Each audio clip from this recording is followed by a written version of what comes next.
Podmortem would like to thank Original Cinematic for sponsoring this week's episode. Original Cinematic is a production company that has made it their mission to create, produce, and promote films that are inclusive, honor women, promote the LGBTQIA+ community, and provide prominent positions and roles to POC actors and filmmakers and promote the films of marginalized and underrepresented populations. These are all things that are extremely important to our podcast as well. Original Cinematic is proud to be a WGA signatory company, and they fully stand by the WGA and its members in their fight for extremely reasonable standards. Accordingly, they are not accepting scripts or treatment submissions at this time, but both William and Xxena Rush are available via email free of charge to discuss writing and provide input and resources to all aspiring writers. Their information will be made available in the show notes.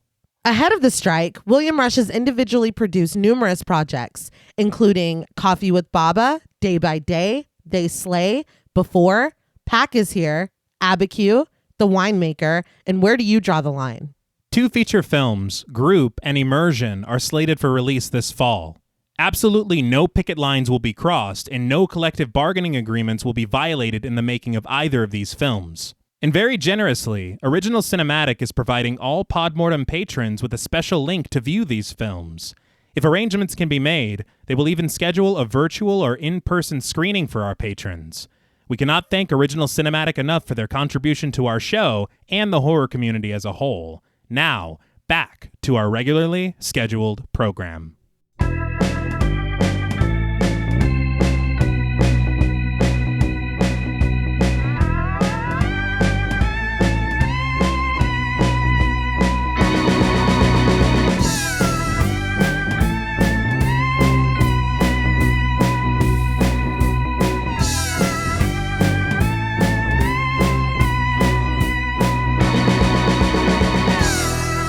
Salutations! Welcome to Podmortem. I'm Travis Hunter, joined as always by my co-hosts, my sister, and my brother-in-law. Hi, I'm Reneé Hunter Vasquez. Hi, I'm John Paul Vasquez. This week, we're broadcasting live from the Thurman Rose Garden, discussing the 2001 psychological horror film, Frailty. This film was directed by Bill Paxton from a screenplay by Brent Hanley. Part family drama, part horror of biblical proportions, Frailty provided early 2000s audiences with a thrilling experience. With excellent performances, a Southern Gothic sensibility, and a surprising twist of an ending, Frailty is widely considered an underrated film of its era. This film was the winner of our June Patreon poll, so thank you to all of our patrons who participated and voted. If you want to help us pick an episode, join us over on Patreon at patreon.com/thepodmortem. So, Frailty, what were your first impressions on the film? I remember watching this movie once a long time ago, like a little after it came out, and then that was it.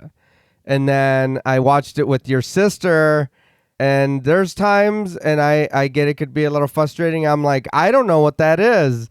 And then she'll show me, and we get like 2 seconds in, and I'm like, oh yeah, I remember this whole movie. Oh. No, it's very frustrating because I'll get so excited. Oh, you haven't seen fill in the blank? Oh my God, I'm so excited to show you. And then, oh, I know this one.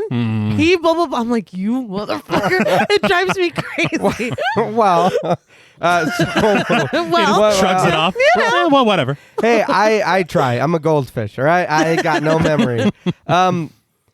When I watched it with your sister, I was like, oh, yeah, but there was a lot of stuff that I forgot, too.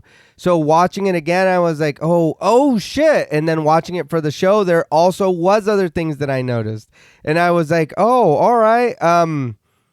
There's some stuff going on in the movie. Fair. Well, I don't want to give really stuff away, things away in the movie. But I did look at it from a different kind of point of view, being older and watching it. And it kind of, I don't want to say concerning. Like, I mean, it is concerning. But, but yeah, it was really good movie. Still really good. Like, very, very good movie. Everybody does a good job in this. And I was just like, man, this is fucking great. Like, this is a really good movie. Yeah, I love Frailty. I've always loved Frailty. It's one of those movies, and it's weird what movie at that age you choose to kind of hyperfixate on. Mm-hmm. But this was one of them that we watched over and over and over and Okay. like we watched it all the time. Yeah. It's great. I've gone on record multiple times, sucker for a twist ending. I feel like this one, the execution of it is really great. It was the first time I ever saw Matthew McConaughey being serious. Yeah. I won't say it's the first thing he ever did serious, first thing I saw him be serious in.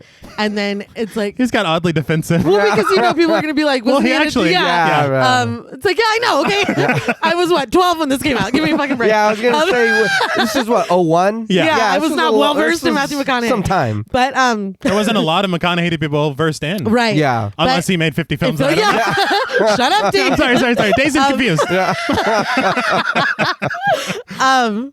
But for me, watching this from, in 2023, it's like, oh, you can see because everybody was so shocked and blown away in True Detective. Yeah. Yeah. And it's like, he always had it. You know what I mean? He just, but whatever.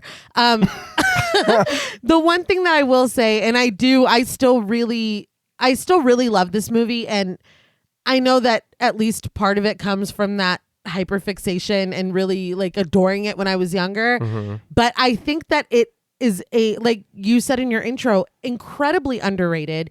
Frailty is one of those movies where you meet somebody that's seen it and you're like, oh yeah, fuck Frailty. You know what I mean? Nobody talks about it, or I don't see anybody talking about it. I don't know why I'm so defensive. You're just like paranoid. I talk about Frailty all the time. I'm getting hate mail. I think everything's going to be okay, dude. I think it's going to be fine. I think this movie has me on edge, but It is an edge of your seat. It is.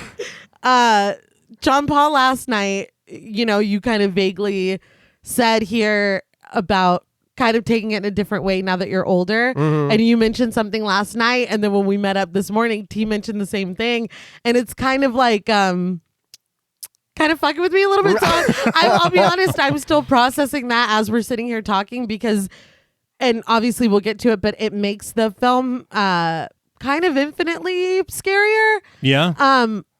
But we'll get into it. But I'm still unpacking that as well. Well, see, that's why I want to say things, and I'm like, yeah, it is concerning and it is whatever, but Yeah, we can't. Yeah. We haven't even done the spoiler alert Yeah, yet. no. So Got to be real careful. tread lightly. But no, I think that this is great. I think that Bill Paxton does an incredible job in front of and behind the camera. I think that he does great work. I think that the kids are really great. It's just great. I think it's a really fucking good movie, and it kind of bums me out that more people don't give Frailty its flowers. It's roses. Yeah. That's important later. Like you had said, we watched this a lot when we were younger. Yeah. Saw it, I think, for the first time. I was 10 years old. I was probably younger or the same age as these kids in the picture. So you were real shit, fucked up. Yeah. So it scared the hell out of me. No, but it really did scare me. I didn't quite grasp why or the depth or the implications of some of these ideas. And so, like you had said, watching it as an adult, it's like, it's a different experience. I will say something, just a very funny aside of the mind of young Travis, is on the DVD cover, it says, it's something like an edge of your seat thriller, which is why I just referenced it. Yeah. Stephen King. And so in my brain, I was like, wow, I can't believe Stephen King wrote Frailty. And so this whole time, like my entire life, I thought Stephen King. Really? Yeah, I thought, well, maybe not my entire life. I was like, oh my God. You're like, until today. Until today. He wrote it, right, guys? Yeah, I swear to God. Well, what's not in my intro? What? Well, But it has Stephen King kind of sensibilities. yeah. And when I learned that Brent Hanley kind of leaned a bit on Stephen King material to write something like this, it makes more sense, and young Travis doesn't seem so ridiculous. Yeah. Well, too, though, as kids, we just see it, and then we're taking it for face value what it is. Yeah. We don't fully grasp, what Stephen King does all the way, or what all of his work. Or what a blurb is. Yeah. I was gonna say, I do love the prospect of Stephen King writing this and him being like, this is fucking, this is edge of your seat shit right here. It's an elevator pitch. It's like, you need to watch Frailty. But it's a lot of things. It's a family drama. Mm-hmm. It's a supernatural mystery. It's a gothic horror story. Right. And I did want to, I looked up, because a lot of times when you hear gothic in terms of literature and films, it's not what we think when we hear the term gothic. Right. Yeah. It has nothing to do with Susie Sue or The Cure or anything like that. Yeah. It's basically any kind of piece of media or literature that deals with terror, supernatural implications, family secrets, the past revisited in a new context, or having a bearing on the present. I guess the past coming back to haunt you. Yeah, think Sutter Kane, dude. Yeah. In the Mouth of Madness. Sure. I mean. But this has the strong familial implications. Yeah. And it really does lean very heavily on the family drama in a way that I did not appreciate as a kid. I don't think that you can fully appreciate the depth of it as a kid. No. And the other thing about it is I don't know what it is about me. I am a non-religious person, but something about religious horror fascinates me. Yeah. Any kind of exorcist movie, any kind of thing like this, I'm very interested by it. Okay. But I don't know why. Because it's could be real life. Yeah. You know what I mean? And it's not everyone, obviously. Please don't be mean to me. You're really... I'm worried. Have people been saying things? Or? No, but anybody who believes in anything enough can take things to an extreme that is harmful or dangerous. And so that is, there's a bit of that real world. I think we talked about it in St. Maud. Yeah. Yeah. There's that... that potential. Anything has its extremes. Yeah. Right. And that's kind of a terrifying concept. Yeah. And this revolving around the family. Yeah. Like it's rough. It's heavy. I did want to talk a little bit about the production. All right. Because there was a few things that fascinated me from this making of documentary. I also listened to the director's commentary. Oh, I need my sources for the Gothic literature thing. I read like the Britannica and Wikipedia, all this stuff. Just to point it out. I don't want people to be like, wow, Travis came up with... I didn't do that at all. That wasn't me at all. You discovered a new genre, and I'm proud of you. Thank you. But the script from Brent Hanley, there was elements of the Old Testament as an influence. Stephen King, he said. The 1955 Robert Mitchum movie, The Night of the Hunter, was a big influence. Okay. And Leonard Cohen. Which we love. Yeah. But it comes to the producer, David Kirshner. And Kirshner is kind of an iconic horror producer because he produced all of the Child's Play films. Oh, shit. He's helping... work on the series as well. Oh, nice. Very nice. I just want to point out that John Paul's wearing a Chucky shirt right now. I'm trying to appeal to him. I didn't know this, but Kirshner is credited with creating the animatronic Chucky doll. Oh, sweet. Hell yeah. I don't know that he built it, but I think he designed it. He was like, guys, why don't we make a doll? I want Put credit. my name on it. Well, we all know how cool Chucky looks. I mean, but the thing is that the script comes to Bill Paxton. Yeah. And Bill Paxton is becoming attached to play Dad. Yeah. But after he gets attached, he talks to Kirshner about it, and he's like, I don't know if we put this in the hands of any director, what will happen to this story. Yeah. If it'll be sensationalized, if it'll be kind of milked for its melodrama. He goes, I think we need to put this in the hands of a very capable director. And I think it should be me. Well. But Kirshner was like, all right. Yeah. And so whenever they talked about it, it became Bill Paxton's directorial debut. Yeah. And you can tell that he is more than adept. Oh, yeah. And more than rose to the challenge. It surprised me that this was his debut. Yes. Yeah. And the fact that just what he read hit him so hard that he was like, I don't want anybody to fuck this up. Like, that's the energy that he brought to it. I mean, I think that it really shows. I think he did an excellent job. And the film, the cast and crew are stacked with Texans. Yeah. And as people from Texas, like there is something very Texan about this film. Yeah. And you can feel it. It leaps off the screen. I didn't with a yeehaw. It's love, man.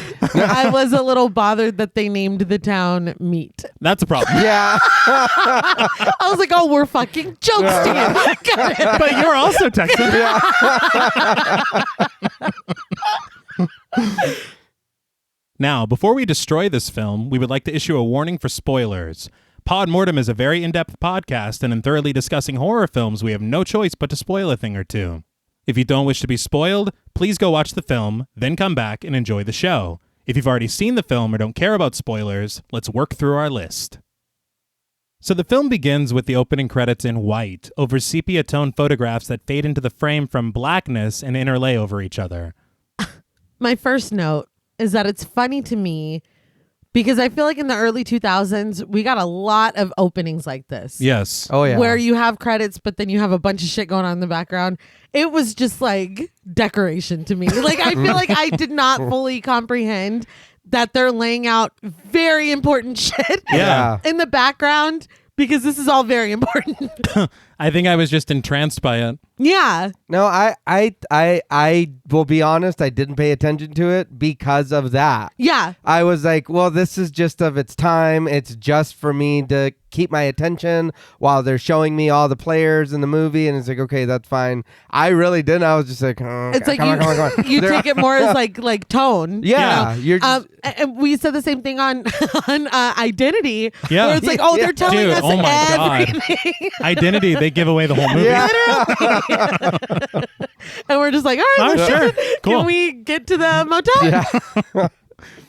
But accompanied by foreboding strings, we see the front of a house as well as farmland and a newspaper headline reading, "Mystery of the Butchered Body Still Unsolved."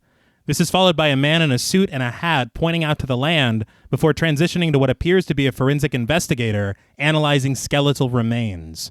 This cuts to a crucifix necklace resting in someone's open palm, and we get the title, Frailty. So the music is great in this film. Oh, yeah. Yeah. I wanted to call out the composer, Brian Tyler. He recently scored both Scream films for Radio Silence, but he also scored Bug, Ashley Judd, and Constantine. Hey, all right. Very nice. But the opening credits continue with the montage of photos, more pictures of houses, crime scenes, and a newspaper article reading, "Mutilated Body Identified as Perkins." And I'm like, all right, can we just get to the movie? Yeah. It's like, dude, they're talking about some real shit right there. But this is followed by a set of fingerprints and crime scene technicians testing blood found on a piece of fabric. Another article, and now you might want to pay attention to this. It reads, "Second victim found in God's hand case," before showing a photo of police officers at the scene of a crime and a search party being led through a field. We then see an article reading, "Sixth victim found," which is interlaid over a shot of victims' buried remains. So, according to the commentary, these photos in the montage are actual old crime scene photos. Oh, wow. Bill Paxton apparently collected old magazines of forensics, and they just used them for the film. Oh. That's really cool. Yeah. And it was the editor's idea, Arnold Glassman. He said, I know you want to do this, and I know you, because it's kind of an homage to Hitchcock with the swirling stuff and whatnot. Yeah. But Glassman was like, why don't we also reference the plot, man? And that's why. It's like, oh, okay. All right. I mean, I guess we could. So it was just going to be tone. Nobody pays attention back here anyway. I don't think Nay is paying attention. So. But with the colors inverted, the camera tilts around the moniker God's Hand before it dips down to reveal the FBI headquarters building in Dallas, Texas. We see on-screen text telling us that it's 10:25 p.m. So I will say, this film being very Texan, Bill Paxton actually grew up in the DFW area. Oh, nice. And I remember whenever I went to the 6th Floor Museum as a kid in Dallas. Was Bill Paxton there? No. He's just shaking hands. Yeah. It's Bill Paxton. No, but there's a photo of the parade with JFK. Yeah. And whenever he left the hotel in the morning, in the crowd on his, I think, uncle's shoulders is Bill Paxton. Oh, yeah. I did see that. Yeah. Yeah. So okay. It's wild. What a life. Yeah. But very interestingly, not one frame of this film was filmed in Texas. Of course. But it still has the vibe. It does. Like Yeah, you does. have to give it that. Yeah, It does. They did well. I would never have guessed that. Not It at was all. like No. California, right? Yeah, it was. I mean, that's really impressive. Yeah.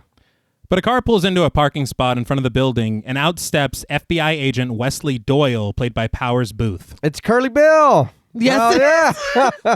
Tombstone. Oh, Yeah. shit! Yeah. You know, and that's okay, Yeah. because Bill Paxton said that they met, and that's why he cast him in this. Okay. Yeah. Yeah. It's because of Tombstone. Can we just talk about his name for a second? Oh, it's great. That's He's wild. Can you imagine having to live up to that name though? Powers Yeah. Booth. Fucking watch it not be his real name. Yeah, I know. You know what name I always thought was cool because it's like the same word twice was Rip Torn. I knew you were gonna say that. Rip Torn. That again, but you gotta live up to that. Yeah. You gotta You know? rip Yeah. the shit out of people. Yeah. Gotta be ripping phone books Yeah. for people. It's You gotta be an insult comic. But as Doyle walks inside, he notices an ambulance parked out in front of the building. He asks the operator sitting at the front desk, played by Gwen McKee, what the ambulance is doing outside, and she tells him that she'll check it out for him. The camera pans past an FBI's Most Wanted poster to find Doyle walking through cubicles and past his colleagues over to the desk of Agent Griffin Hull, played by Dirk Cheatwood. They exchange pleasantries, but Doyle looks into his office to find a man sitting in a chair. He asks Griffin if that's him, and Griffin says that it is. He admits that the guy might just be some crackpot, but he figured that he'd call Doyle anyway. Doyle asks if the man asked for him by name, but Griffin says that the man simply asked for the agent in charge of the God's Hand case because he has important info on him. He didn't say why, just that he'd only talk to the agent in charge. Doyle enters his office and meets Fenton Meeks, played by Matthew McConaughey. He's high. you know he is. Yeah. I remember he came here, I don't know, probably last year and went to the Whataburger drive-thru and it was all over Facebook. Yeah. Well, I go to that Whataburger. Right? It's like so exciting. Yeah. Well, I know but he's from not too far from where we live. No, I saw a clip from a long, long time ago that he was on some show and they asked him about living kind of in the middle of nowhere. And he said that he comes to Walmart in San Angelo, Texas to buy beer and condoms. Well, But I didn't even live here, or we didn't live here yet. You did. Yeah, I did. There is a Walmart coming in from the road that leads to the little town where he's from. And the Walmart does have It is, yeah, beer and condoms. I feel like it's a little personal to me. Telling people those purchases. So on commentary, Bill Paxton talked about casting Matthew McConaughey and Dirk Cheatwood and a few other people because they were all in a movie together called U-571. And it was like a war film. Okay. But you notice a lot of the people that end up in this film are either previous colleagues of Bill Paxton, personal friends of Bill Paxton, or just people he thinks are cool. But Yeah. we always love when directors do that. Of though. course. We've talked about it before with Mike Flanagan. He uses his buddies in the same thing. Yeah. Uh-huh. Adam Sandler does that shit. A lot of those. Quentin Tarantino. Yeah. Yeah. Yeah. Quentin. Kevin he's Smith. Yeah. Yeah. Oh, it's never a bad thing. No. yeah, we love that. Yeah. I would do the same thing. Hell yeah. So before I continue, I'm going to let everyone know I'm going to have a lot of trouble saying this name. It's either going to be Fenton and very proper or Fenton. I cannot get used to this name. So Fenton asks if Doyle is in charge of the God's Hand case, and Doyle confirms that he is, introducing himself. He holds out his hand to shake it, but Fenton just hands him a photo from his desk, asking Doyle if that's a picture of him and his mother. So my one complaint going into this, because I've been very excited to cover Frailty for a while. My only complaint was I already fucking know everything. That was I was like, I would love to be able to sit down for the show and watch this blank. Yeah. Okay. You know? But the other side of that is you catch all these moments of foreshadowing, and that was one of them that you don't, it doesn't mean anything until you have seen it and you know, and then you're like, oh my God, that's right, you know? Yeah. And for a couple reasons here with what just happened. So, I mean, that's a treat. You know? I think that's one of the best things about movies with twist endings is are the ones that inspire you to go back. Yeah. And this Ooh, one, we just talked about that. yeah. Yeah. But with a smile, but somewhat sternly, Doyle says that he would appreciate if Fenton didn't take things off his desk. Fenton apologizes, but admits that he has been here a while and that he's already had a look at all of Doyle's plaques and citations. But he motions over to a wall of gruesome crime scene photos, admitting that he didn't care to see those, though. Right before he said that, I was like, I can't believe they let him wait in there with all those crime scene photos on the wall. That's also very true. Because, I mean, take him to what do you call it? Like a meeting... Conference? A conference room. Yeah. Because if this dude is saying, I have information on the God's Hand Killer, and then you put him in a room with a bunch of pictures from the God's Hand Killer case, you know? Well, what if... Well, she was blonde. Well, you can see that she was blonde right there. You know what I mean? It's like... but what if his information is, I am the origami killer? Like, what if that's his information? He can just leave. He can just go. It's like, you don't even know what you're talking about. The origami killer. Yeah. They said it 50 different ways. Nobody said origami the same way. Where was quality control? Like, at least get ran out of money. One uniform. One uniform way to say it. The budget went to making her dance at that nightclub. Yeah. They're like, sink all the money into that, apparently. But regarding the crime scene photos and Fenton's hesitance to look at them, Doyle seems a little annoyed. He's like, everybody loves my murder wall. But he quickly changes the subject, asking Fenton for his name, which he provides.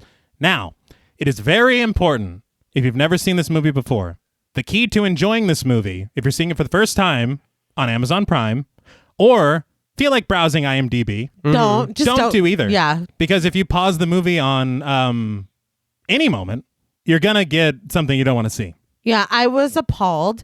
And again, grateful that I've already seen this a million times because I was like, you got me fucked up. And that's not the first time that Prime has done some bullshit like that either. So it's like, I don't like it. Be careful. Yeah. I'll agree because I had kind of forgot and I did not pay attention to the bottom at all. Oh, thank God. So when you said something, I was like, no, I didn't look. And I'm glad I didn't because then it would have ruined it. Yeah, it's kind of unbelievable. It really is. But Fenton sighs, admitting what he's about to say might sound a little crazy, but he knows who the God's Hand Killer is. Doyle responds incredulously, saying he'll bite, and asks who. Fenton is mildly taken aback, saying that Doyle hasn't even heard him out yet and he's already being doubted. But Doyle explains that with a case like this, it doesn't end with someone just waltzing into his office and telling him who the killer is. It just doesn't happen like that. Fenton, however, counters that sometimes truth defies reason, and he reveals that the God's Hand Killer is his brother. Doyle asks what makes him think that, and Fenton explains that he got a call from his brother last night. This triggers a flashback, and we find Fenton sitting on his couch at home, shirtless and drinking a beer. I wonder if this was in his Makana tract. I had the exact same thought. It's like if he's going to be shirtless. Yeah. But the telephone rings, and Fenton answers it. A frantic voice on the other end blurts out that demons are taking over the world. Fenton immediately recognizes this voice as Adam Meeks, his brother, played by Levi Kries. Adam says that he can't destroy them all, and Fenton sits up, setting his beer down and asking his brother if they can just talk about this. But Adam says there's nothing to talk about and that it's over. He tells Fenton that no matter what happens, he has to take him to the Rose Garden. He promised. Fenton tries to get his brother's attention, but Adam just reminds him of this promise again before hanging up. Adam then paces around his house and then stands over by his desk in front of a pinboard, which is complete with a collage of photographs, religious iconography, and jewelry. Johnny Cash's version of Peace in the Valley plays in the background as Adam takes a gulp of whiskey, reaches into his desk drawer, and pulls out a revolver. He cocks it as the song reaches its conclusion, and as we cut to an exterior shot of his house, we hear a gunshot. Johnny Cash was perfectly used. Uh-huh. Oh, yeah. I just wanted to really highlight, I read that Bill Paxton, like you said, T, about kind of like the Hitchcock influence. There are a lot of moments of violence coming. This was one of them. Mm-hmm. But you don't explicitly see almost anything. Yeah. And the cutaways, I feel like it's just as impactful. And like thinking about it, what Bill Paxton was worried about if somebody else got their hands on this and it being, like blood all over the walls and like that really would I don't want to say ruin it, but it would be a completely different movie. Right. I think it would put the emphasis on the wrong things. Yes. Yeah, there you go. The subtlety with which these things are used, I feel like the restraint is really like masterful. That's why it is very surprising to me that this is the first thing he directed. Yeah. Because his vision seems very clear about things like that, because I feel like the temptation would be there to right. Because the things that are happening are horrific. And it would be easier to kind of lean on that to illustrate it. But I feel like it's almost more chilling. Yeah. Leaving us to fill in that blank where we know what happened, but, Well, there's a lot of Hitchcock influence in this. And like you had said regarding Bill Paxton, that was one of his major influences in direction, period. Okay. Oh. And he had said explicitly calling to mind Hitchcock's Theater of the Mind. All yes. right. And so you do see a lot of interesting cutaways, but it doesn't take away from the brutality. No. Not at all. It almost, underlines it in a way that being kind of I don't want to say distracted by the gore or whatnot would make it something completely different. Right. Yes. So I mean, he did that. He walked the walk with this one. It's really very like mature almost the way that he did it. And he's not throwing birds at people and shit. And Not one bird. Yeah. I didn't hear one bird. No. Yeah. I watched a lot of shit. You gotta give it to him. But back in Doyle's office, he looks at Fenton confused and just says the word meat. Fenton explains that this is where all of this happened, a town that's about 200 miles west of Dallas, just north of Abilene. I want to point out, Yes. we're about 80 miles from Abilene, and I'm like, I've never heard of any meat to Texas. Yeah. It turns out there is no meat Texas. No, thank God. Yeah, I was offended by the name. I was but I was like, you live nowhere. Where I was like, yeah, Abilene. Yeah. That's an hour and a half away. Yeah, man. I was all excited. Yeah. Their mall's better than ours. It's way better. They got a zoo, dude. Yeah. Could have called it anything. Yeah. Went with meat.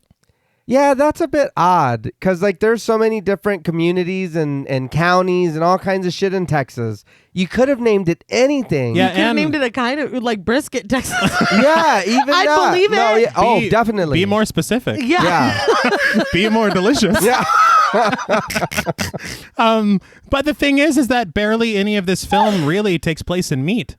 Right. It's either in Dallas, Thurman, yeah. or I guess on the way to meat. Yeah. This is very odd. Very odd. But Doyle asks why he went to Thurman then, and Fenton explains that he had to bury Adam in the rose garden because he promised him he would a long time ago. So here's the thing. You're saying a lot of stuff that requires a backstory. Yeah. What rose garden? What the fuck are you talking about? A promise? You've not provided a backstory for this. You can tell me your story and let's go visit where your brother is or where we need to go. Yes. Yeah. And you can tell me in the car, but what the fuck are you talking about? What rose garden? Yeah, what does that mean? Is that a meat rose garden? And there's rules to burying people, dude. That's a crime. Yeah, you can't do that. You just admitted to a crime. Oh, yeah. Well, he also, Okay. yeah. But Doyle says that the whole thing is a wild story, and he doesn't understand what any of this has to do with the God's Hand killer case. It's like, did you listen to... I said my brother's the that directly connects to your case. It does. And then we've been speaking about my brother for 5 minutes. But all right. Fenton just puts it plainly.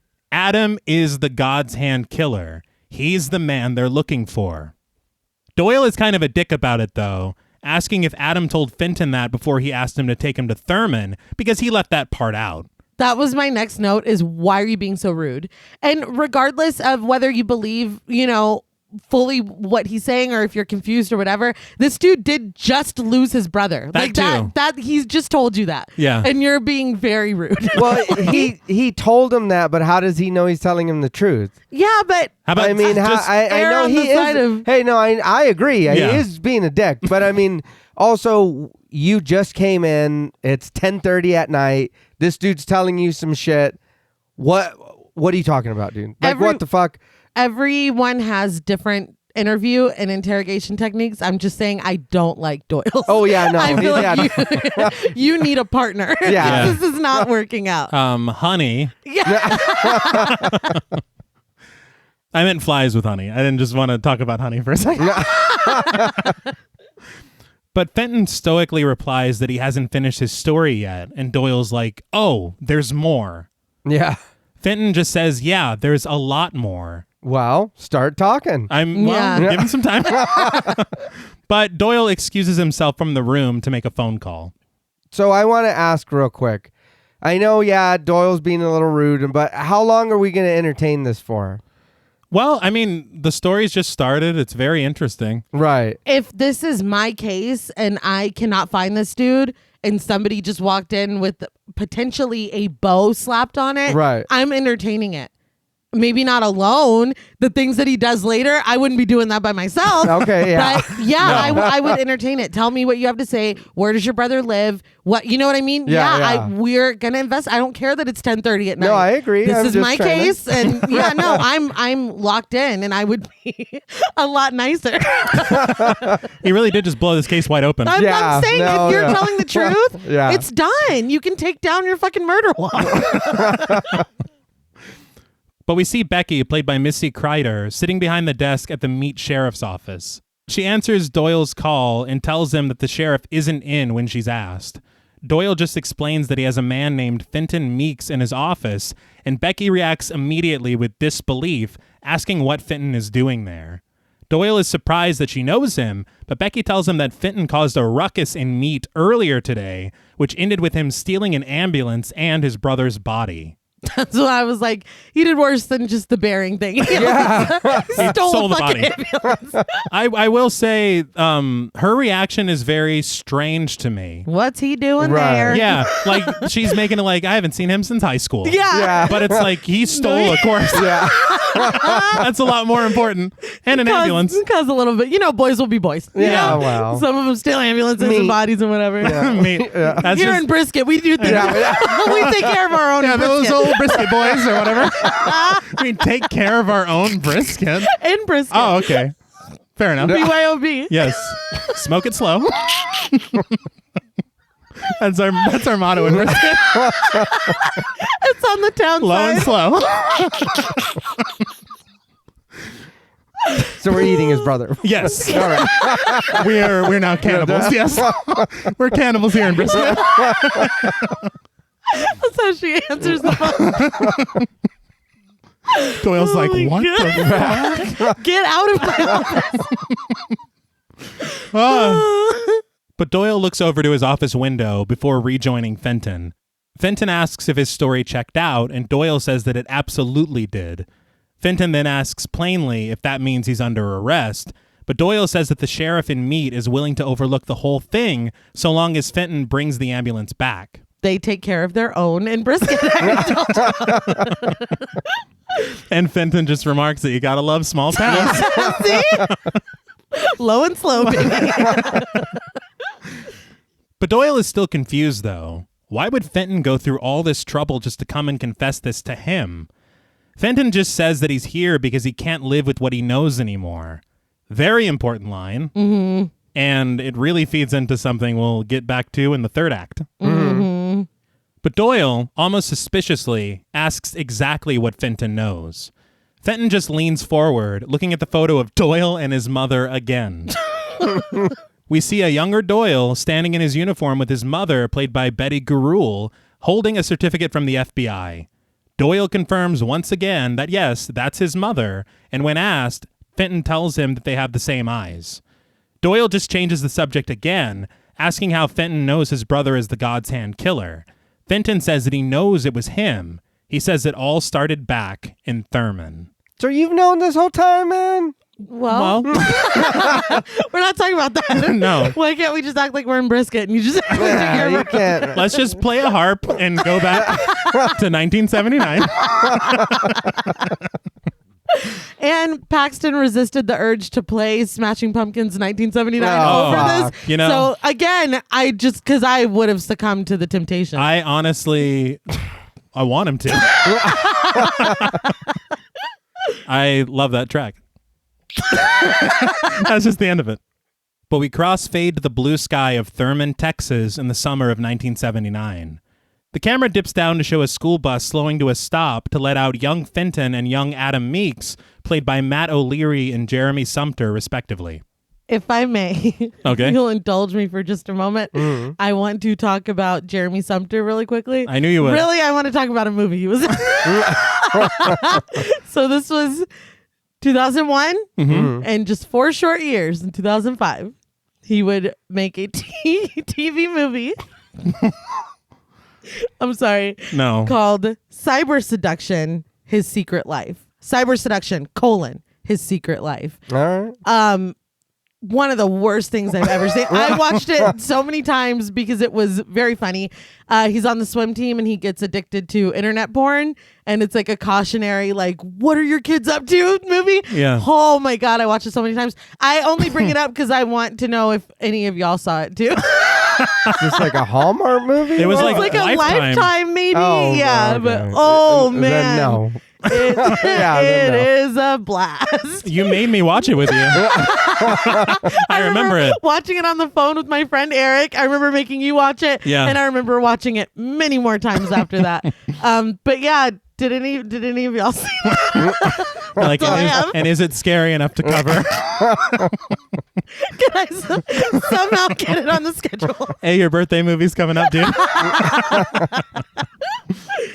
But the boys walk together down the street as the school bus pulls away, Adam singing the Christian song, Joy in My Heart, but Fenton refusing to be his backup to sing Where when he's told. Adam lets him know that he doesn't have to sing it, he can just say the word, and so a reluctant Fenton joins his younger brother in song. The boys walk into the Thurman Rose Garden as the song continues, and Fenton gets a little more into it. Yeah, they were really fucking up the pacing of that song. Oh, yeah. They were. Well, because Fenton's half-assing it. Yeah. I did want to say that originally written in the script, this was taking place in Tyler, Texas. Okay. And that's a real place. I was going to say, which is real. Yeah. But Bill Paxton changed it because they also have a public rose garden. Ah. And he was afraid that with what we see in the film, people would... Oh, all right. All right. And... But as they walk among the roses, Fenton recounts a girl who threw up at school today, how nasty it was, and the boys laugh, remembering that the principal fell in it. Yeah. What a slapstick day y'all had. Yeah. That sounds like a fucking cartoon. Their school is a film from the 20s. But adult Fenton narrates, telling Doyle that they lived just behind the rose garden in a house where they used to keep the gardeners in the 1950s. He explains that his father got a good deal on the house back when he and their mother got married. That would be cool, but that close to a park, you got to think about the maintenance, the lawn care, the leaf blowers, everything. Like, yeah, that would be cool, but then there's bees, then there's yeah, it's cool, but no, it just made me just waiting in the yard. Like, God damn it, the bees are back. Then you gotta run. Hey, I don't want to run through a bunch of bees. Can we make absolutely not? Can we make friends with the bees? Yes. Yeah, they're cool. Not the but bees. Doesn't have to always be like that. They do everything really for us. Yeah, they do get mad, but they're very important. Yeah, I don't know why the bees. I love the bees. They're great. They are and the honey. bees. I was just talking about honey. Remember? But as the boys continue to sing, we see them enter the house, and we cut to a little later when Adam is watching television in the living room. I did want to point out the exteriors of this house, the backyard, the front yard, the rose garden, are on location. Okay. But the interior of the house is always a set. Wow. Yeah, I never tell. It's very well done. They had actually talked about it, Bill Paxton on commentary, the studio that they were filming out of the lot. Mm-hmm. Just outside of their lot, Reese Witherspoon was filming Legally Blonde. And so he'd come out looking worse for wear. Yeah. And he'd be like, how's your day going? Yeah. And she's holding a tiny dog or whatever. She's like, what? Like it's hard? That's great. Yeah. Is it just me that it doesn't sound right that they were made at the same time? It's strange. Frailty and Legally Blonde. That just doesn't sound right to me. If I'm being honest, I feel like I want to say that Legally Blonde seems older, but I kind of. Well, I was surprised when we started working on this. I was like 2001. Yeah, it's wild. What the fuck? To quote one of the lead actors, time is a flat circle. Yeah. It truly is. But as an alligator whips around some foolish man on the television, Fenton cooks dinner for them in the kitchen. Adult Fenton explains that Adam was 3 years younger than him and that their mother passed away during childbirth, so he took care of him for about as far back as he can remember. He says their father was a mechanic who worked in Jupiter and would usually be home around 5:30 and they would all have dinner together. We see Dad Meeks, played by Bill Paxton, deep into his work at the auto shop. Then we fade to him arriving at home that evening as Fenton finishes making dinner. So I will point out his name is Dad. Yeah. He does not have a first name in this film. Yeah. And so we refer to him as Dad. Well, I mean, again, we're really relying on adult Fenton as our narrator, and that's who he is. That's Dad. Very true. I will say it was very funny. I did see a Q&A because they were asking, a lot of actors have ambitions to direct, but they asked Bill Paxton why he chose this project. Right. And he said the reason why is because he knew, and I can't tell because his humor was very dry. Yeah. He said that he knew that the only person that could get this performance out of him was him. And he goes places. Hey, though, you know what? I did notice a lot of that in the movie, and I do mention of it later. You can tell, he's fucking giving it what he needs to give it. Yes. So if you're the only one who can get that kind of something out of yourself, fuck it. That's fine. Yeah. That is funny, though. That sounds like something that our dad would say. Honestly. But Dad washes up and compliments Fenton on dinner, asking how his day was. The Meekses then sit down to dinner, and Adam shovels a ton of peas onto his plate. Dad says to save some for the rest of them, and that with as much as Adam loves peas, he better be careful because he just might turn into one. So this is a creature feature. Yes. No. He's like, I sure do love peas. Let that boy eat the goddamn peas. Hey. Fenton made so many peas, let him get... Why did he make so many peas? Because he knows Adam loves them. All right. Yeah. All right, fair enough. But, I mean, it's sad about the mom, that they lost their mom. He lost his wife. But it seems like they have their own little routine. Not going to comment on the parentification of Fenton. We'll just put that to the side. Right. But, they have their own routine. They seem like they love each other. They seem happy and healthy. And, I mean, nothing could possibly go wrong. That's the first thing that's ever... Yeah. Weird. Possibly go wrong. But he then asks Fenton how he did on his math test. And when Fenton doesn't respond positively, Dad just says that he was never good at math either. Fenton stresses that next week's math test is going to be more difficult, but Dad just promises to sit down with him this weekend so they can figure it all out together. So as you said, it's a regular life. Yeah. Dinner, help with homework, casual threats of anthropomorphic vegetables. Regular. Any family. Every family. And I want to say, Bill Paxton just has that presence that you feel like he's a nice guy. Oh, yeah. And I feel like that's something, they had talked about it. As far as places to take this character, he never loses that. No. And that's very important because the places that this story goes, you could see Jack Torrance. Literally, yeah. But you can tell, throughout everything, he loves his kids. He's trying to do what's best for them. Yeah. In his own mind.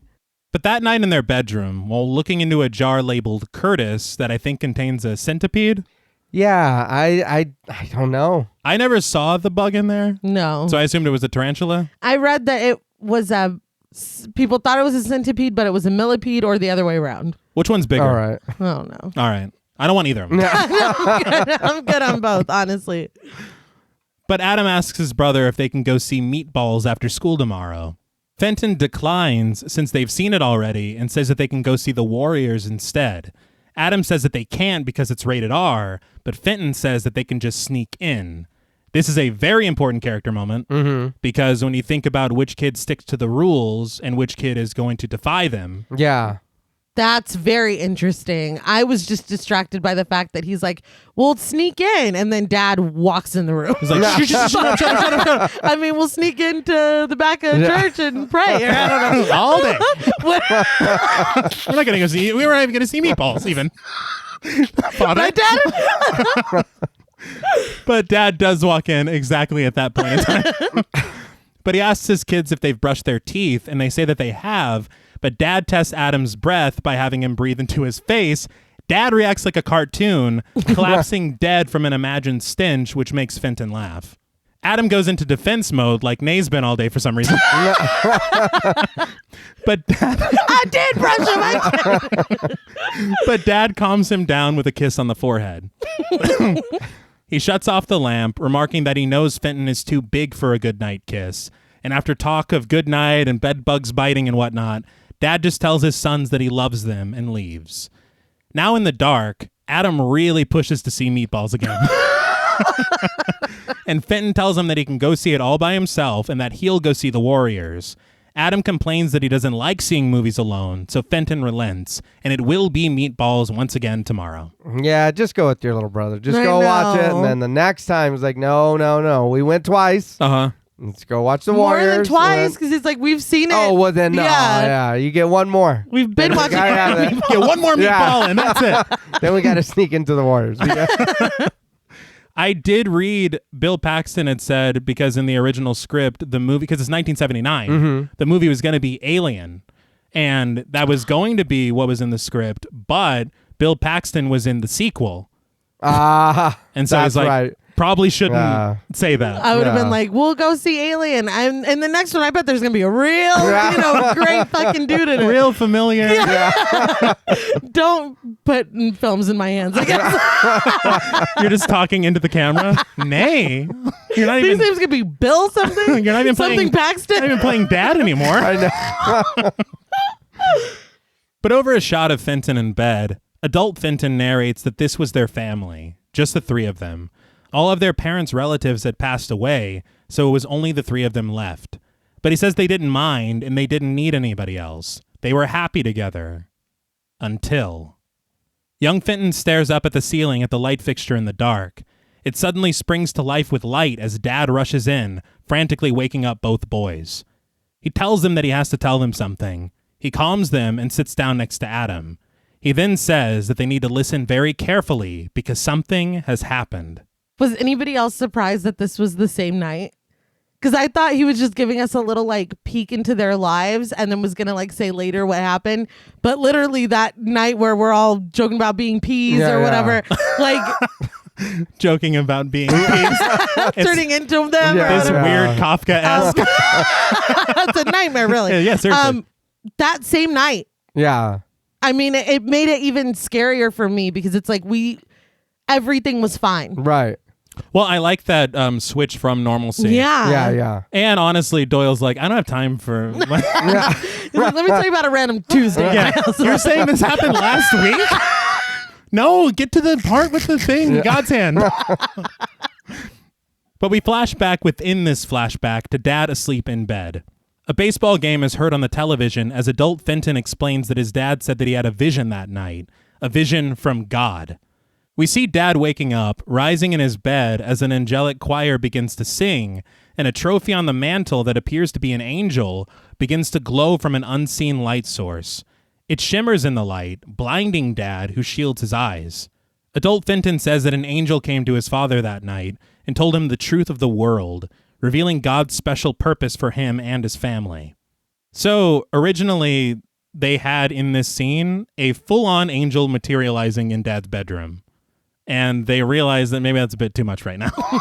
Well, my note was, can we see the angel? See, and my entire thing about this was I was glad we didn't see the angel. Yeah. Because to me, I was like, are we preserving ambiguity? Yeah. That I like. Go on. Okay. But Dad tells his sons that the end of the world is coming, and the angel showed him that there are demons among them, released by the devil onto Earth for the final battle. He says it's being fought right now, but nobody knows it except for them and others like them. Adam says that he's afraid, but Dad tells him not to be afraid, as they've been chosen by God who will protect them. He says that God has given them special jobs to do, and that they don't need to fear these demons, because they destroy them. That's God's purpose for them. Fenton looks on incredulously, as Dad says that the angel called them God's hands. Fenton's face is like, do you think maybe you had a nightmare? Yeah. Yeah. How have you been sleeping, Dad? We're supposed to go see Meatballs tomorrow. This is a lot. Does this affect Meatball's viewing at all? Or? So I should have gone to the Warriors. Got it. Damn it. Always go with your first mind. I don't know what's scarier. You saying you had a vision from God? Are you actually having a vision from God? Like, are you sure? Are you like... I don't know. I mean... I don't know what's scary, to be honest. For me, because the way he's explaining his plan, it just sounds like you want to murder some people, dude. Well, we'll get to that in a minute. It's like demons. I haven't seen any demons. I don't know what the fuck you're talking about. And it only gets worse. It only gets worse. Yeah. You can just put a period. Yeah. But Adam asks if they're like superheroes, and Dad's like, yes, son, that's exactly right. We're a family of superheroes who are going to save the world. Fenton says that it doesn't make any sense, but Dad swears it's the truth.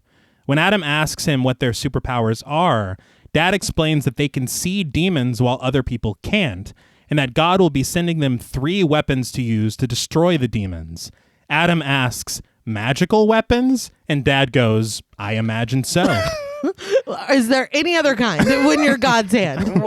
Fenton's like, can I go back to bed? Yeah. Literally. But Adam asks when they get these weapons, and Dad says that the angel just said soon. But there are rules. They can't tell anyone about this because it would put them in danger. Dad recognizes the look of worry in Fenton's eyes and tries to quell that feeling. He says it's a lot to understand, and he even wanted to take some time to figure it out for himself, but the angel said that he had to do it now. Dad asks Fenton if he understands that Judgment Day is here, and soon they'll all be in heaven with Mommy. That's not as comforting as the way you're saying it. Yeah, no. I don't want to hear that. Yeah, I'm afraid. Yeah. That is fucking scary. It feels Heaven's Gatey. Yeah. It feels Jim Jonesy. Yeah. It doesn't feel good. It doesn't feel good. We were just talking about meatballs. Yeah. Literally. Right, we were supposed to go to the movies and you come do this shit. Lay this on me. Yeah. Go In back the to middle bed. of the night. Right. You lay this bullshit on. But as his dad continues, adult Fenton explains that he didn't know what to feel or say then, and he didn't realize that in that moment his world had been flipped over, and that under that world were dark things under there, very dark things, and his little boy's mind just couldn't take it. There's some really fucking great lines in this movie, and that was one of them, I thought.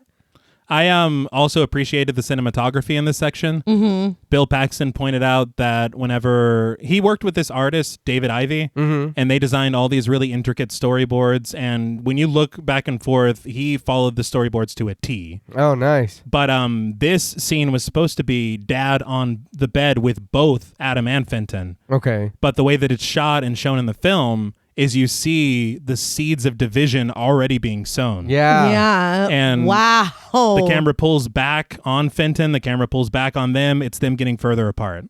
Damn. Yeah. And it's very interesting. Yeah. But we fade to black and then into the next morning as Dad calls out, waking up his sons. He comes in completely normal, telling the boys that they overslept and need to shake a leg and get dressed. Fenton looks petrified, and Adam asks him what's wrong. Are you fucking for real, Adam? Do you remember having the scariest conversation of your whole entire life? He's like, what's wrong with you? Yeah, that's weird. I'm fighting for my fucking life, Adam. I'm terrified. Dad, Fenton's acting weird. Well, but we don't waking up and then everything just being normal. Like, was that a fucking nightmare? That's fine. Yeah, I would hope. Yeah. You know, that would be. I feel like I would also at that age question if that was real. Absolutely. Like that would be fucking bonkers for my mom to run in there and wake me and my brother and be like, look, I gotta tell you some shit. Yeah. It's gonna get weird, but listen. It's like and then what? the next morning she's like, time for school, boys. Yeah, I'm going to work, you guys. Like, what? Oh, okay. But Fenton just quietly answers nothing. The car ride to school is uneventful. The boys sitting in the front seat with their father, Adam sharing a bite of his breakfast with him even. What is Adam eating? Okay. I didn't know. I've always wanted to know. Bill Paxton said on commentary, because this moment was improv. It was toast. He was like, give me a bite of that. Give me your damn sandwich. Yeah. He's like, okay. Yes, Dad. But the thing is that he had said that the actor who played Adam, he was so young when it comes to improv, he doesn't have any bad habits yet. He doesn't know, Oh, I guess that's true. Bill Paxton's the director, so he's like, okay, here, take a bite. Yeah. And it just worked. It was a very nice moment. It was. But adult Fenton says that he assumed then that it was actually just a dream, just a nightmare. Nothing that crazy could be real, and everything was okay, just like before. Yeah. I mean, We can hope. Yeah. Dad parks in front of the school, and his boys get out of the car. He tells them to have a good day, and to not tell anyone what he told them last night. Fuck. It wasn't a dream. There are a few things here. One, and I am going to say this again as the movie goes on, I would throw up. Oh, yeah. Secondly, why are you yelling that out of the window? Yeah, because... Remember to keep that shit a secret. The other kids are like, what's the secret? Literally. Adam's super chill about it. Yeah. And he's like, I won't, Dad. I promise.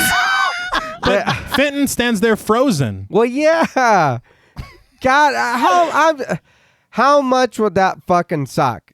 That again, wake up, like you said, everything's fine. It's like, oh no, that was just a bad dream, or fuck a nightmare, whatever that was.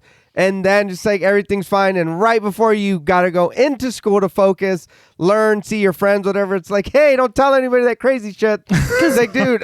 By then you could have convinced yourself. Yeah. Oh, you yeah. know? It's been all morning. Yeah. Yeah. Nobody said nothing. Oh, that was nothing. You're just eating toast 2 seconds ago. Yeah. But Fenton turns around to his father as he drives away. In class, the teacher, played by Rebecca Tilney, leads Fenton's English class in an exercise on the chalkboard. As the camera presses in on a very uneasy Fenton, adult Fenton explains that he refused to believe it at all, saying that the whole next week was just a dream too, even when their dad started bringing home the magical weapons. It is not fair. Like John Paul just said, he already said the last night at dinner that he was struggling in math. Yes. Yeah. Why would you lay this shit on him as he's watching? You expect him to just go and get good grades and be able to focus now? Well, but he's like, it's also very important you don't tell him that. Watching him in the classroom, it just made me sad. Yeah. Like Yeah. you're not hearing anything. You can't be hearing anything that's being said. Well, did he expect Fenton to take it like Adam did?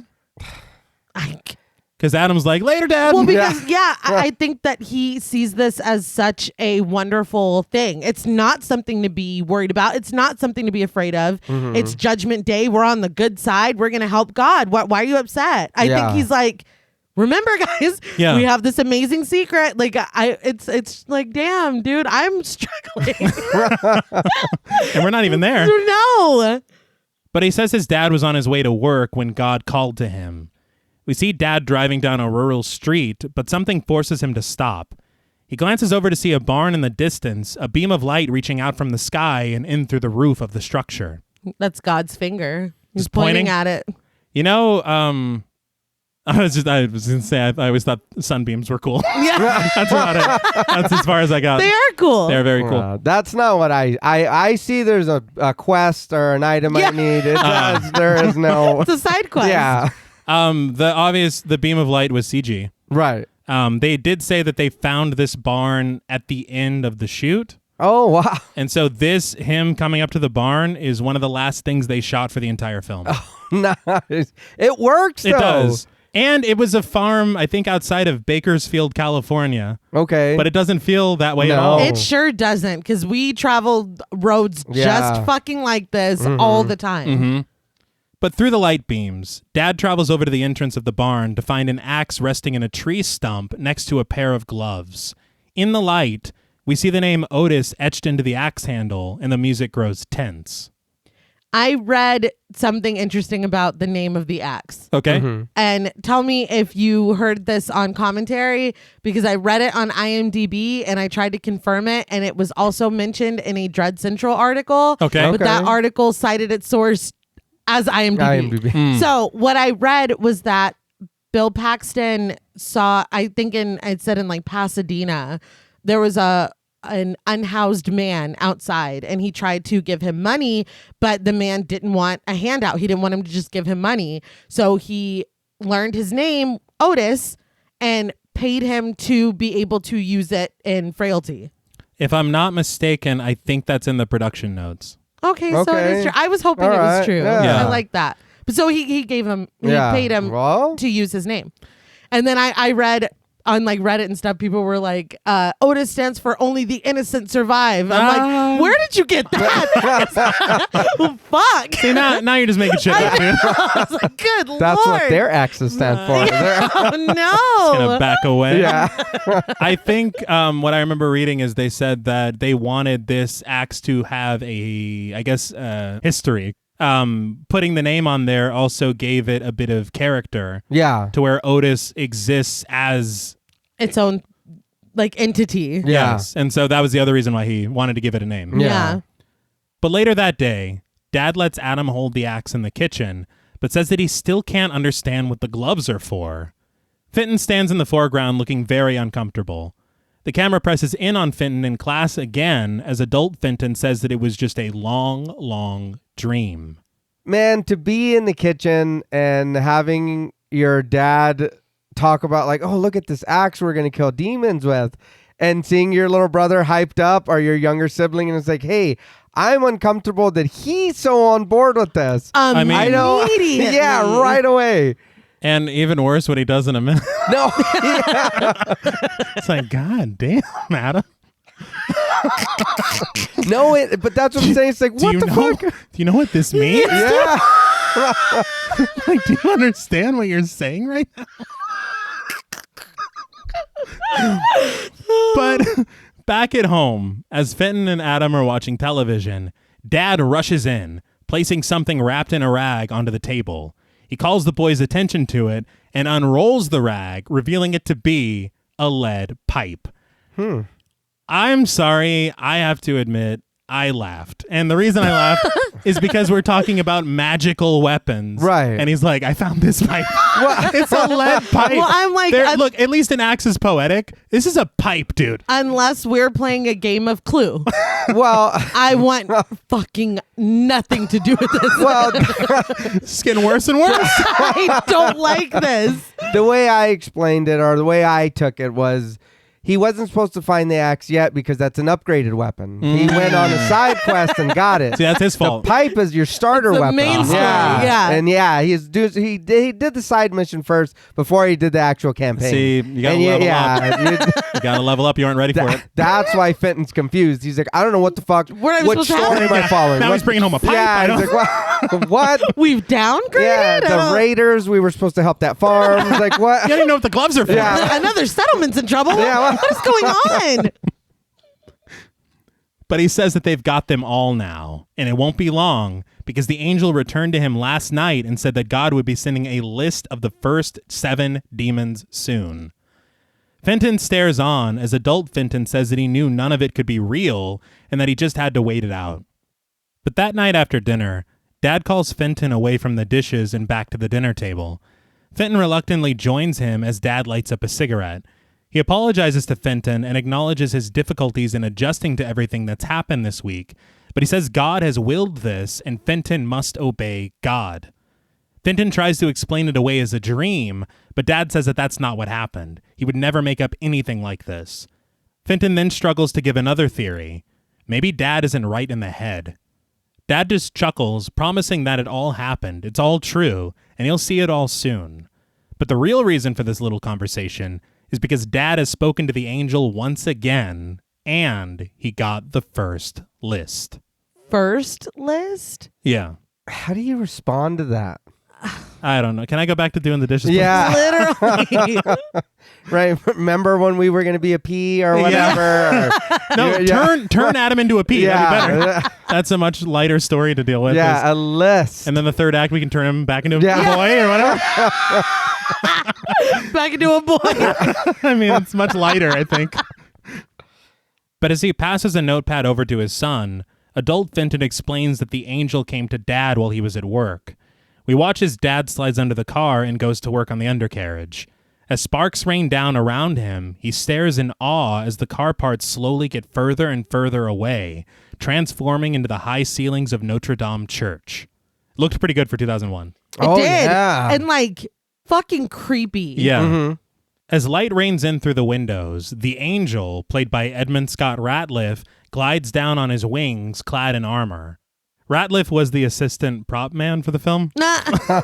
And they accomplished this with blue screen, obviously.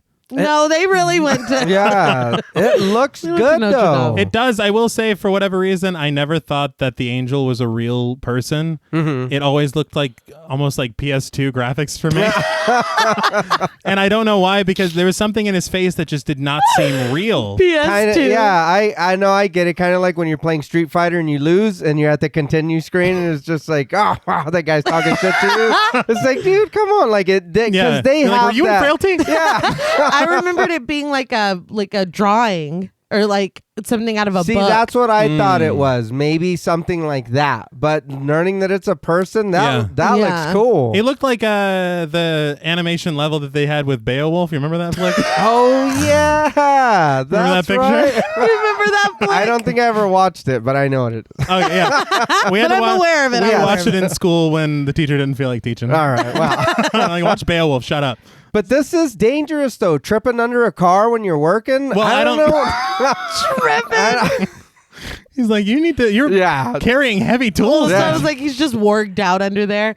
But the shot, and I'm sure you're going to describe it in a second, but it is chilling to me. Yes. Because the angel unsheathes his sword and points it at Dad with intensity in his eyes as it catches fire. We then see a wide shot of Dad underneath the car, his coworkers working around him like an angel isn't knocking about underneath this old Mercury. Yeah. I mean, it just kind of illustrates that, like, you never know what's going on to somebody else. See, and I think, well, yeah, that's true. Like their own. Yeah. That is true. I just, the fact that everybody's still working, like the sparks are still going. It's like, it's a regular ass day, but underneath that car to Dad, he's having this like religious fucking like experience that is, the goal is to end in, destroying demons. We're both like, but they're perceived to be people. So I'm like trying to be, well, it's just very scary to me. Yeah. It's really scary. Yeah, to him, they're demons. Yeah. To him. Right. Yeah. But everybody else around him is just like, oh, like, let's fix that, tire or whatever. Or what do we say? The carburetor. Yeah. Let's berate this car. Yeah. They just yell at it. Yeah, like, you piece of shit. That's my mechanic shop. So you don't want to run or what? You're fucking lazy? I'm the carburetor. I hope not. One thing I did want to say is, again, this shot to me, I thought was going to be very important. I think we're here. Right? I think I get what you're saying. But it's all over in a flash of fire, and Dad pulls himself out from under the car, grabs a pen and a notepad, and starts writing down names, beginning with Cynthia Harbridge. Back in the kitchen, Fenton looks at the list, and he's like, Dad, these are people's names. Dad knows, of course, and he says that they'll look like people, but the angel said that when he lays his hands on them, he'll reveal them for the demons they truly are. That's what the gloves are for. He brings them here with the gloves on, and then when he takes them off and touches them, he reveals them for who they truly are. Bold of you to wait until after you've abducted them and brought them home to confirm, that they're demons. I think you should probably touch them before you bring them. But but we see it's a whole experience. It is the thing. It's the thing. But also it made me laugh. I don't know if Fenton assumed like you'd peek at the list and it's like payment, Beelzebub. These are people. Honestly, if they're demons, Valak. Yeah, well, on the cool though, if that's what we're doing, Pazuzu. Yeah, that's kind of what we're doing, right? We're hunting demons. Not, oh no, these people they look like people. Yeah. Well, Cynthia. Sin. Yeah. Cynthia. All right. Tone it down. I'm like at it. Interesting that's first. Cynthia Demonstein. It's like, you weren't even trying to hide. It just says demon. Demon Wayans, it says. Hey, I'll take that over Cynthia. Over Cynthia. Yeah. Matt Demon. That's all I got. But Dad promises Fenton that he'll see and he'll believe. In class the next day, Fenton falls asleep at his desk. His teacher's going on with the lesson, and it was very funny because She's writing on the board and she's like, this word, does anyone know what this means? Does anybody know what that word means? Does anyone know what this? It's like, let me think about it. An auctioneer. It's like, please. But adult Fenton says that the dream was over and it was all real. Fenton has a micro nightmare watching his father bring the axe down, and as it strikes its target, Fenton wakes up screaming. How embarrassing. He's like, this is a great lesson. That's what that word means. Yeah. It's terror. It's sheer terror. But adult Fenton says that he knew he had to stop his father, and the obvious answer was to tell someone what he was planning to do, but he knew he couldn't do that. He loved his father, even if he had gone crazy. But that night, Fenton sits staring at his father across the dinner table, but this is interrupted when Adam rushes into the room, proclaiming that he has gotten a list too. Dad looks on suspicious, reading through the list, and Fenton looks pissed. Fenton has every right to be pissed off. Absolutely. This is appalling. Like how fast he got the thirst. Like immediately. Yeah. The thirst. We haven't even done anything yet. No. You're like, you know what, Dad? Lump these in. Yeah. But after looking at the list, Dad asks, isn't Travis Shed the boy who was picking on you at school last week? Adam insists that Travis is a demon. Let's calm down. I mean, he's not wrong. No, I'm a nice one. A nice one person, I guess. Dad tries to get him to tell the truth, that he made the list up himself, but Adam insists that God gave it to him. Dad just sits Adam down in his lap, telling him that they destroy demons. They don't kill people. If they were to use this list, they'd be committing murder, and they can never do that. I will say this sequence, again, is shot in such a way that the focus is entirely on Fenton, growing more and more uncomfortable. Yeah. As he should. Yes. I feel like I know that this is a lot for Adam to take in. Yes. I would just hope that Dad would have been a little harsher on him, because what you're trying to do here is literally murder. Yes. Yeah. I mean, I feel like we really need to punch how severe what you're doing is, and how, we hunt demons. I know that he's explaining it to him, but it is very gentle, which, gentle parenting for the win. I get it. Mm-hmm. But these are extenuating circumstances. I think Adam really needs to be punished for this.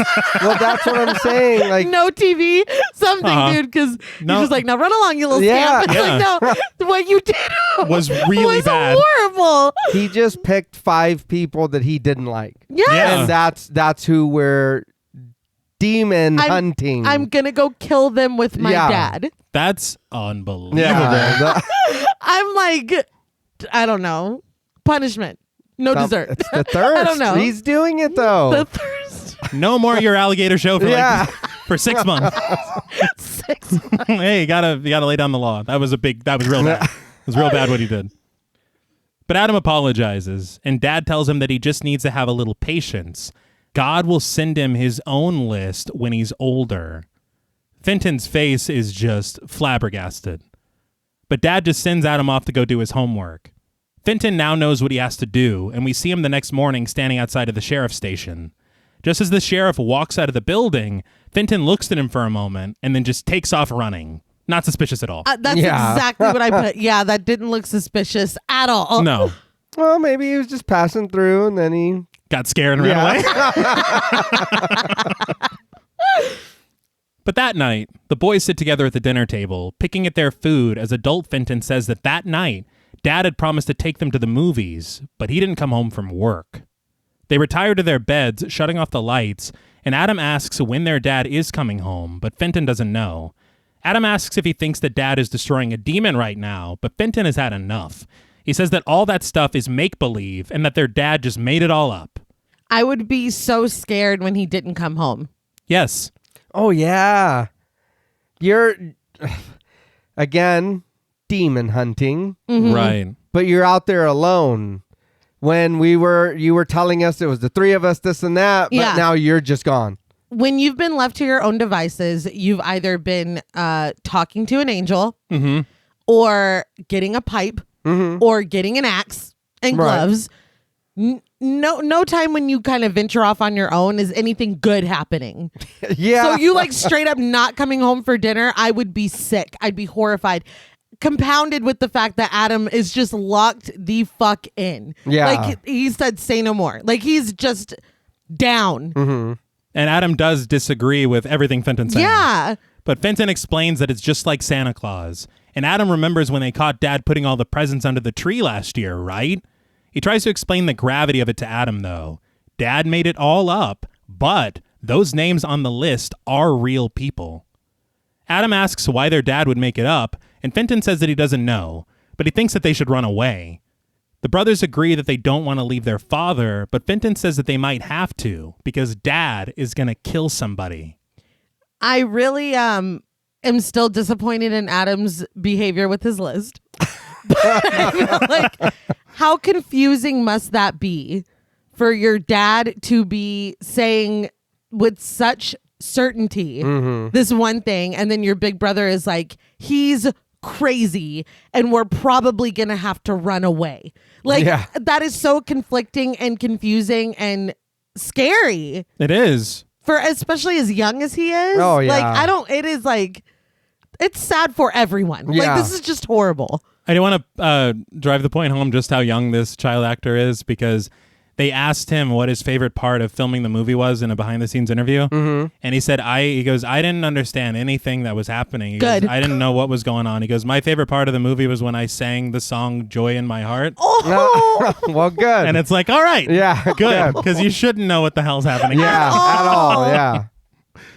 Very interestingly on commentary, Bill Paxton pointed out, because you hear the sounds like outdoor sounds. Right. You hear like frogs ribbiting or whatever. riveting. Well, I don't know.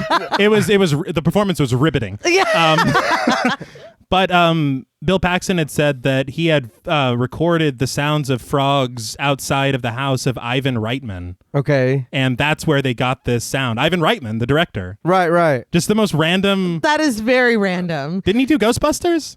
Ivan Reitman? Oh, all right. So it's like, that's interesting. But the thing, and that was something I was going to mention it later, but is that normal sounds for a rose garden? Because we've been to a botanical garden and didn't hear that. No. He said, why did the rose garden sound like a swamp? I was like, No, it did. I was like, what? Well, I mean, all that I remember from the botanical garden was getting attacked by those bees.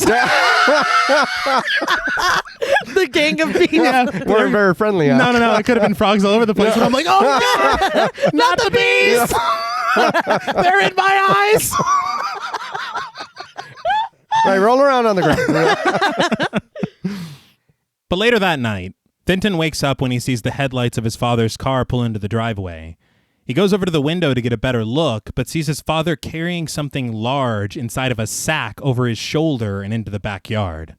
Again, vomit, Yeah, pissing my shit. also. All of the above. Just tick every box. This is horrifying. Can't you do this away from the house? I mean, no offense, but we got enough going on. I got that math test this week, dude, and you're gonna.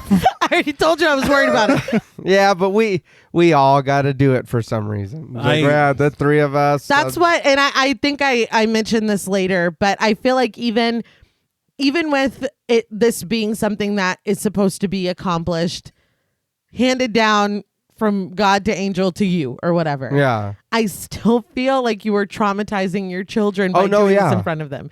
Even if you brought a writhing, horned, hoofed demon home. Even slaughtering that demon in front of your kids is fucking scary, dude. Like I caught him at the 7-Eleven. It's like, no, Dad, where the fuck did you get an actual demon? Even slaughtering it in that form is scary as fuck, and I would not do that in front of my kids. No, it is, but I feel like that's easier to explain than why I'm killing this person. Yes, but I'm saying 100%. even if it was visibly a demon in demon form, well, yeah, you still don't do that in front of your kids. No. Like, this is scary as fuck. Dad, maybe the bathroom or something. This is your side hustle, Dad. Yeah. I don't need to be a part of it. I have school in the morning. Yeah, dude, seriously, as Fenton, Dad, you plus this new hobby equals me failing my math test. That's what's up. But Fenton immediately heads outside with a flashlight, and the light finds his father opening their shed. We see there are blood stains on the back of his shirt and the lead pipe in his back pocket. Dad notices Fenton and tells him that he needs his help, but when the light dips down, it reveals Cynthia Harbridge, played by Cynthia Ettinger, with her arms and legs tied and her mouth covered in duct tape. Dad, what the fuck, dude? Literally. High trauma. Yeah. Me and my brother ate, put ourselves to bed. We were worried about you, and then this is what the fuck you bring home? I feel like we're going to take this time to run away. Yeah. While Dad's trying to open the shed. I mean, and it's just the worst possible, like a woman, a nurse. Yeah. Like, God, Dad. Mm-hmm. Ugh. But she cries and begs for help behind the tape, but Dad just opens the doors to the shed and carries her inside as Fenton follows. Bill Paxton said that during the test screening, I believe he said 25 people walked out when the light dipped down. Really? Yeah. They were like, that's enough. I don't know if I would feel like I've done something very right or something very wrong. Good point. You know? Uh-huh. Yeah. You're like, who are we pissing off? I'm sorry. She's a demon. You ever see that picture from the Alien test screening? Yeah. Where the chest bursts That are one seen? guy? Yeah. That one dude's like, all right. Like, hell yeah. We've been waiting for this. Like, he's so happy, but everybody else is like, oh, God. That's who the movie was made for. Yeah, this was for you. Yeah, that dude's my favorite. But Adam calls out from the house, and Dad just tells him to join them in the shed. Dad lights a lantern in the corner of the shed as Adam asks who the woman is.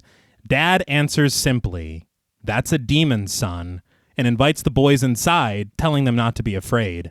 The boys look on confused and full of fear as their father stands with them.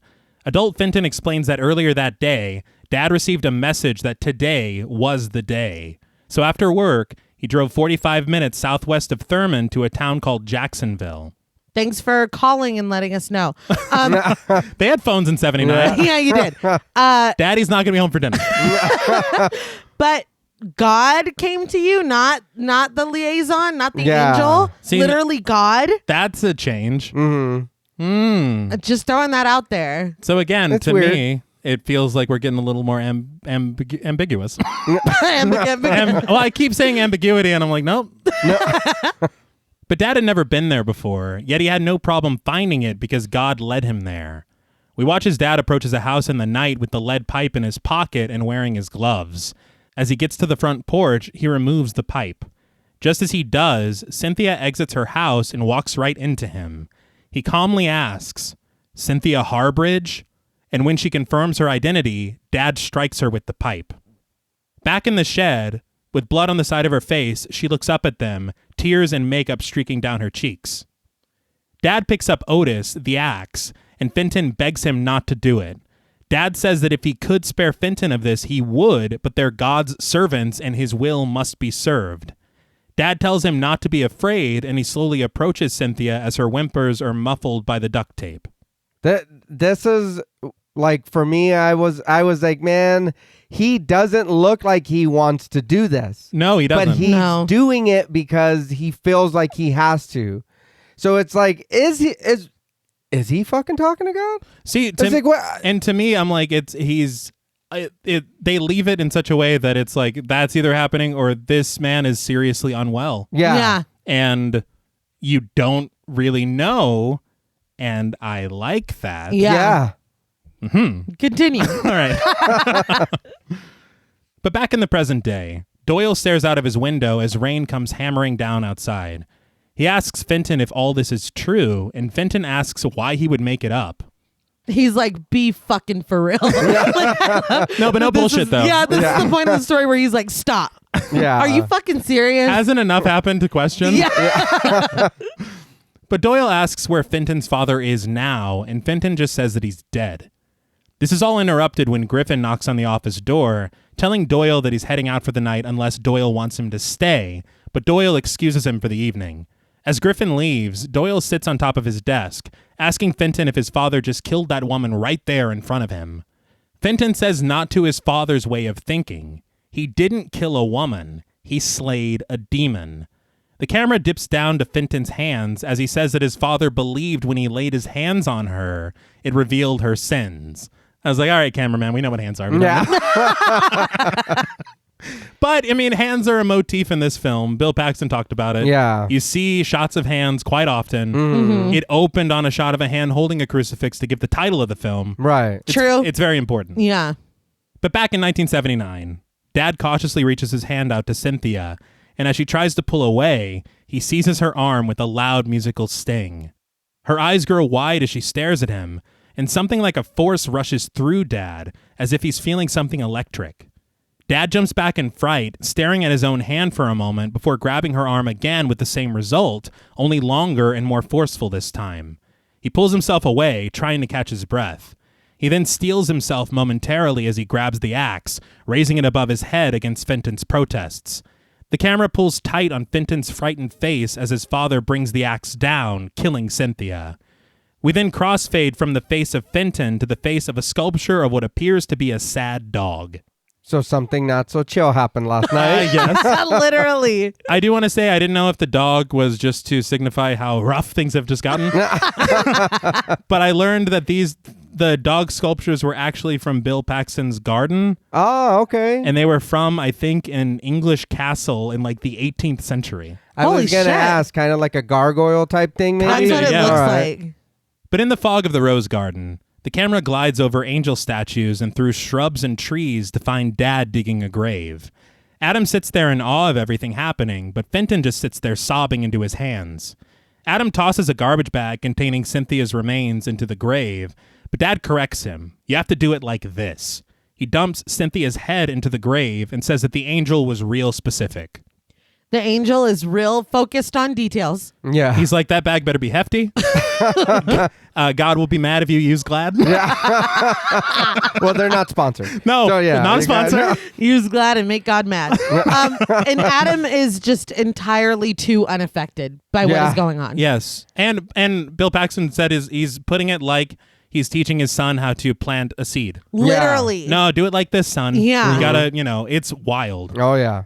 But Adam asks why it has to be out here in the rose garden, and Dad just says that God chose it just like he chose them. To me, and this is more in the line of the ambiguous nature, because really, no, you just bury him around the corner. I don't know. Yeah. Like, it's literally right there. Yeah. Yeah. So to me, it feels like you're making all this up, dude. Yeah. A little bit. Right? Yeah. But Dad notices Fenton crying and tells him not to cry for her. She wasn't human. He asks if he saw it when he touched her. Adam says that he saw it and smiles. It's I don't know what the word is. I was going to say sad, but I don't think that fits. But Adam, and this is just the first instance of many where Dad is like, blah, blah, blah. And Adam's like, no, I did. I saw it too. And he's like, whatever, Adam. Fenton. Like, it's like, he's even right now. I saw it, Dad. All right.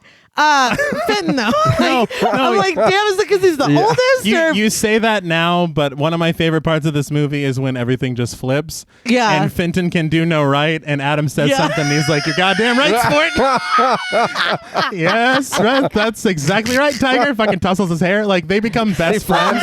Yeah. Like, it makes me laugh so hard because there's a moment later that he's like, God damn it, Fenton, or whatever, and then Adam's like, I like it. And he's like, yeah. You sure do. So you're my favorite. It's great. It's so funny to me. You got to find your comedy where you can. You really do. Oddly, Bill Paxton says that he sees this film as partially a bleak black comedy. Okay. And he says that there are moments of camp, and that can't be denied. That is true. Yeah, That I'll give him. I Yeah. will give him that. But I don't know about that. He did. He obviously said it was a horror film, but he said there are moments of very dark comedy. All right. The darkest comedy. The darkest kind. The divine comedy. But Fenton just mutters, "You killed her." Dad corrects him again. He didn't kill her. He destroyed her. She was a demon. He's like, I don't know. How many times do I have to say this? But he says that he wasn't even sure that he could do it himself because she looked like a woman to him too. But after he touched her, all he saw was evil, and he had to do it. He says he's sorry Fenton didn't see it too, but he will next time. Next time? Yeah. Yeah. Shock fills Fenton's face as he asks his father, You're going to do it again? Dad says that this is their job now, and he has to accept it. The auto shop is like, interesting. Yeah. He'll be there at 9 tomorrow. Yeah. But Fenton says he won't let him continue to do this and that he'll tell someone.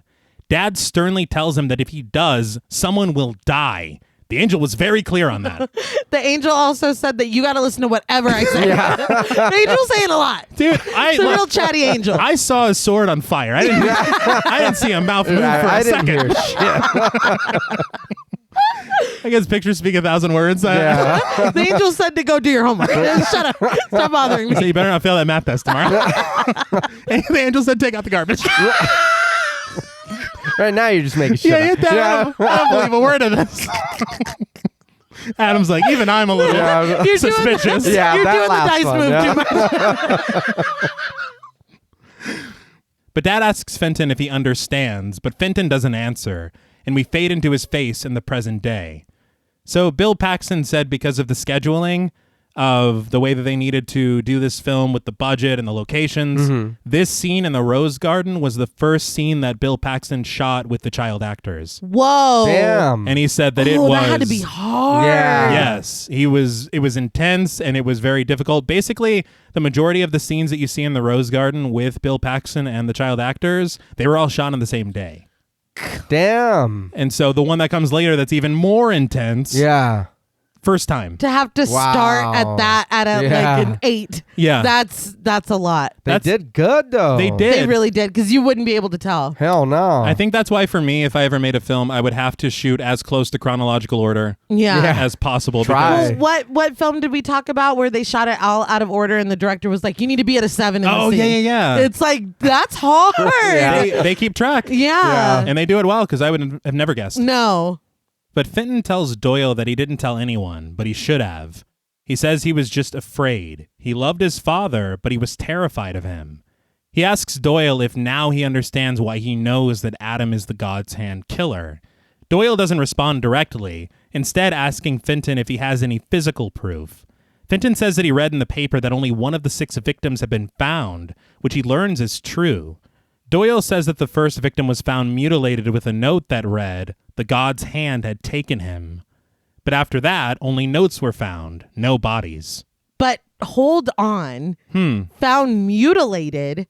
I was like, that's not the MO at all. Yeah. So what happened? Like, what is going on? There's a lot of confusion for me about the entire God's Hand killer subplot. Yeah. And so much so that as a kid, I completely blocked it out. See, we'll talk about it at the end, but I have a similar sentiment. Okay.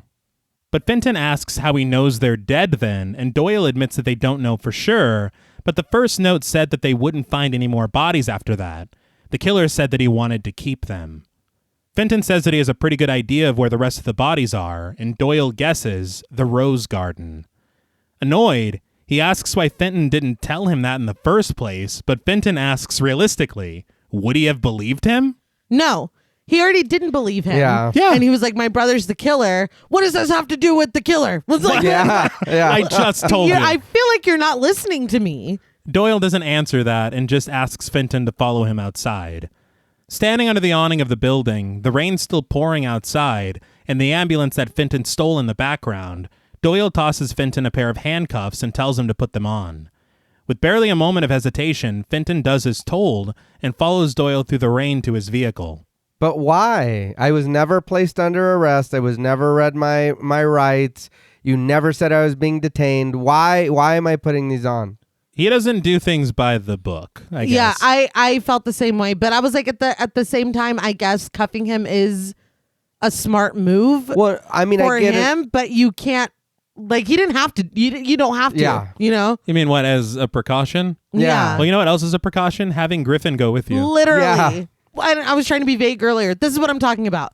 Like, yes, I would want to hear him out. I would want to hear the entire story. I would be very intrigued. I would fact check everything that he said. No, you hang back, and I'm going to be sending you stuff to check out. Yeah. Mm-hmm. But I would not get in my car with this man alone and take. What did he say? 2 hours to what? How many miles did he say? Thurman was? Oh, I think he said it was. What was it? 200 miles from here. That's too much. Yeah, because you said it was by Abilene. I'm not getting in the car with this man by myself. We can, go wherever and check this shit out, but I'm going to have somebody with me. Yeah. And I'm going to read you your rights, and you are detained right now because you just confessed to at least being an accessory to some shit. And improper disposal of a corpse. Or that. And I know that y'all take care of each other in brisket, but this ain't brisket. This is DFW. We do things fast, fast and high. But that is time on the road. I didn't realize that. It's a long ride. Because from here to Dallas, it's 4 hours. Abilene's about an hour, a little over an hour away. Yeah. So that's still over two and some hours or whatever. Yeah. That he's got to drive with them. He's like, it's just enough to finish my story. Yeah. We should leave now. Yes. Doyle opens the back passenger side door for Fenton, but he goes to help his head to avoid the roof, and Fenton jerks away slightly, saying that he's got it. Interesting. Yes. Thunder rumbles and lightning strikes as Doyle closes the door and sits down in the driver's seat, pulling away from the parking lot. As they drive through the rain, Doyle asks Fenton why he didn't just come to see him sooner. Fenton instead just gives directions. Doyle says he just can't imagine keeping a secret like this for so long. And Fenton looks pensive for a moment, admitting that he guesses he just avoided it. At least he wanted to. Fenton then asks, somewhat oddly, why Doyle only keeps that one picture of his mother in his office. Doyle's like, are you in love with my mother? Yeah. Why? You keep talking about my fucking mom, dude. Give it a rest. Yeah. You're fucking weird. That's it. You've maxed it out. No more. Not answering any more questions about my mother, all right? But Doyle just responds that his mother was murdered a couple days after that picture was taken. He says butchered by some whacked out killer like Fenton's father. So I'm like, okay, is that what happened? Yeah. Yes. He also says that they never caught him. Fenton asks if that's why he took this job, and Doyle just chuckles, replying that Fenton's pretty good at this and asking him if he ever thought of becoming a cop, because he has the instincts for it. Fenton admits that he did when he was a kid, and Doyle says that a cop has to have good instincts, and what his instincts are telling him right now is that Fenton is hiding something from him. Fenton asks Doyle what he thinks he's hiding, and Doyle just tells him to keep talking, and maybe he'll figure it out. Wow. I mean, I was like, are you hitting on me? Or are you? Because he's kind of like, well, if you keep talking, I'll figure it out. I was like, dude, hold on. I didn't get that at all. Take my cuffs off. We'll talk. It's Matthew McConaughey. Yeah. Give him a break. Give him a break. I did want to talk about the cinematography. The cinematographer of this film was Bill Butler. Mm-hmm. Incredibly prolific cinematographer. I will list some of his credits at the end. All right. But watching him work in this featurette, he had about 25 people working for him in this one shot setup. Mm-hmm. The car never moved an inch. Right. And it just sat there, and they had people that were acting as headlights in the back behind, doing things with the wind, doing things with the rain. That's so cool. Using sticks to move underneath the car to imply motion. Yeah. Moving the cameras at certain angles so you never see anything. Yeah. And Bill Paxton said that Bill Butler was directing it like a symphony. And you see him, and he's waving his hands, and people are... That's amazing. Incredible. I bet that's cool to see. Yeah. But some of his other credits, he was the cinematographer for Jaws. Okay. One Flew Over the Cuckoo's Nest. All right. And Child's Play. Hey, there you go. What the hell? What is going on? I don't know. I saw... I don't know. I don't know. I saw Jaws, and I was like, holy shit. Yeah. This dude, he's one of the best. Yeah. Ever. Hell yeah. But that's just a few select from his filmography. Yeah. But the camera pans over to the rain pelting Doyle's window and transitions to the static of the television in the family room of the Meeks' home in 1979. Pretty cool transition. Mm-hmm. Yeah. The boys sit and watch an episode of Davy and Goliath.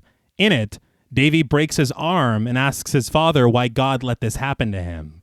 His father tells him not to blame God, but Davy's like, God let me do it, so... Yeah. His father just says that what God let him do was decide for himself what he would do. He's not a puppet after all. He says God doesn't make you do anything. He wants you to decide for yourself. Interesting. Now, why isn't Fenton taking notes and using this as Exhibit A against his father? He's like, according to moral oral. That's our version. According to Gravy and Jabrian, you shouldn't be doing this. No. If claymation has taught us anything. Yeah. Yes. It's the concept of free will. Yeah. But Fenton and Adam sit in front of the television. Adult Fenton saying that after that night, nothing much happened. Dad didn't mention it anymore, and neither did Adam. As the boys play at the playground, he continues that after a full month had gone by, he had convinced himself that it was all over and everything was going to be all right.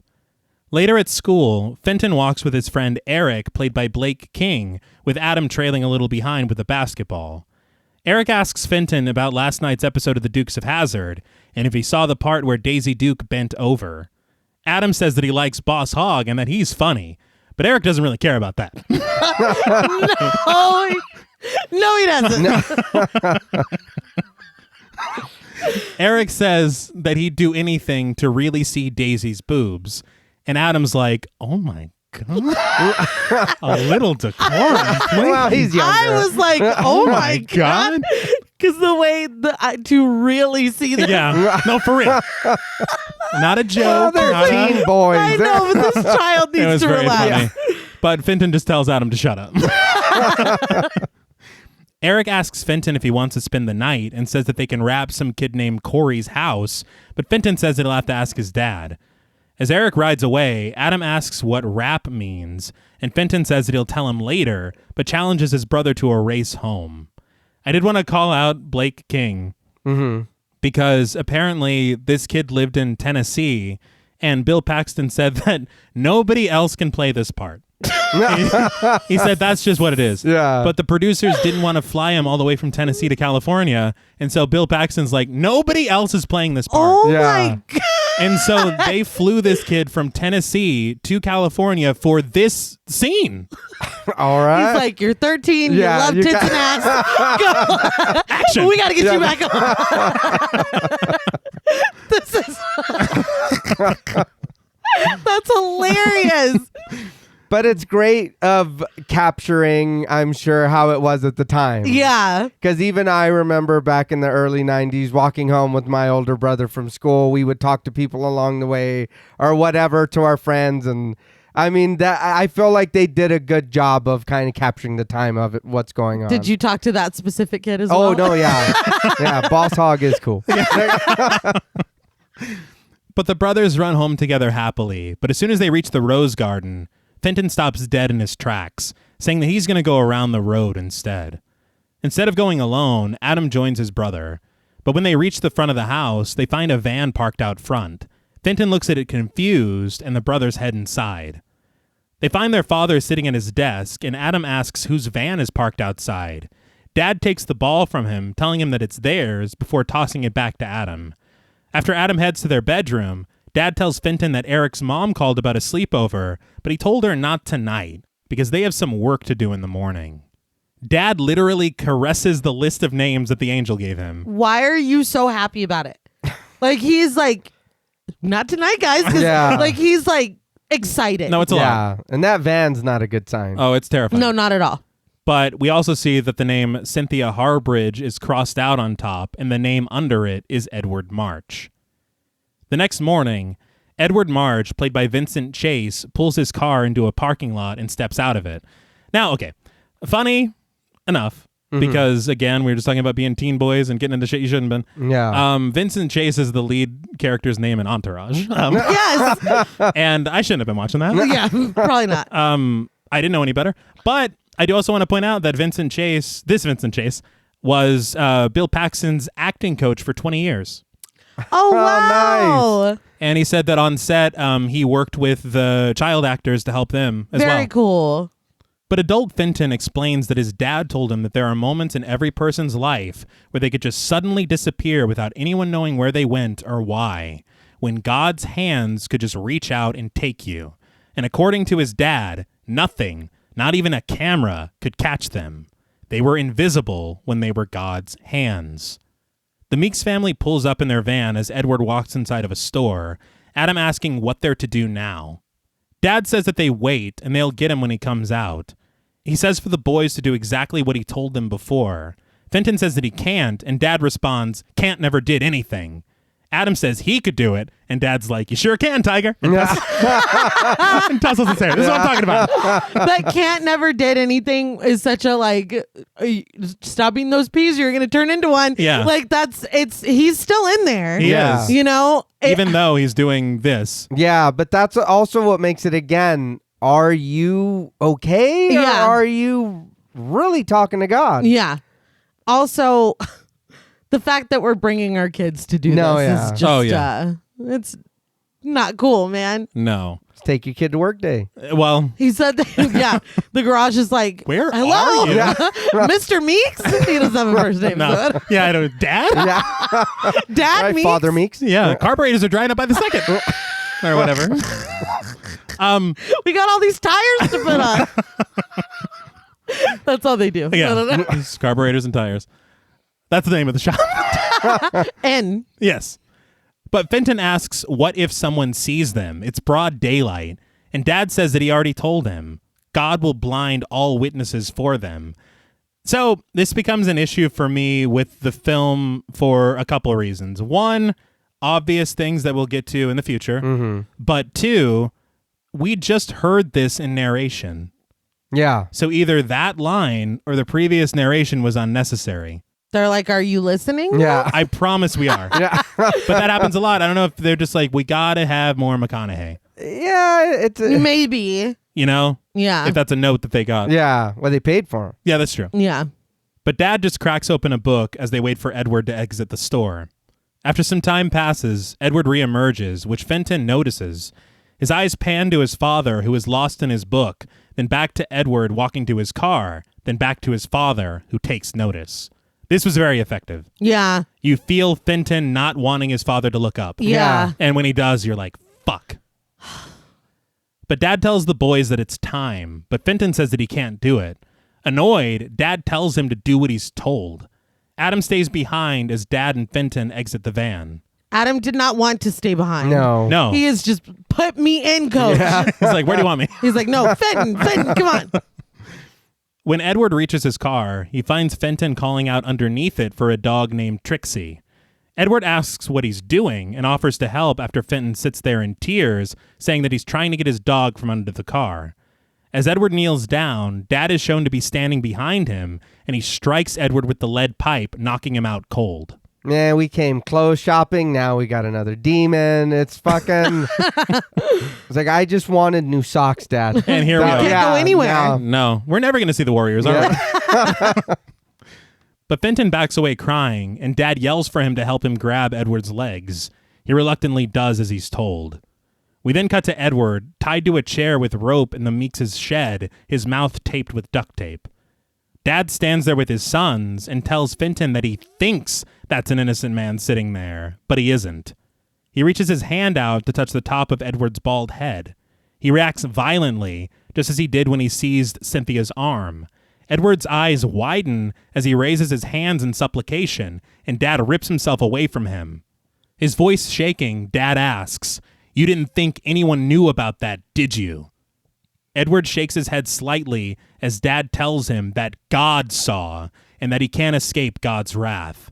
He shuts the drapes, which he probably should have done earlier, Yeah. and grabs Otis. Against Fenton's protests yet again, Dad brings the axe down into Edward. A sense of almost satisfaction fills his face as Fenton turns away, but Adam stays staring at the murder.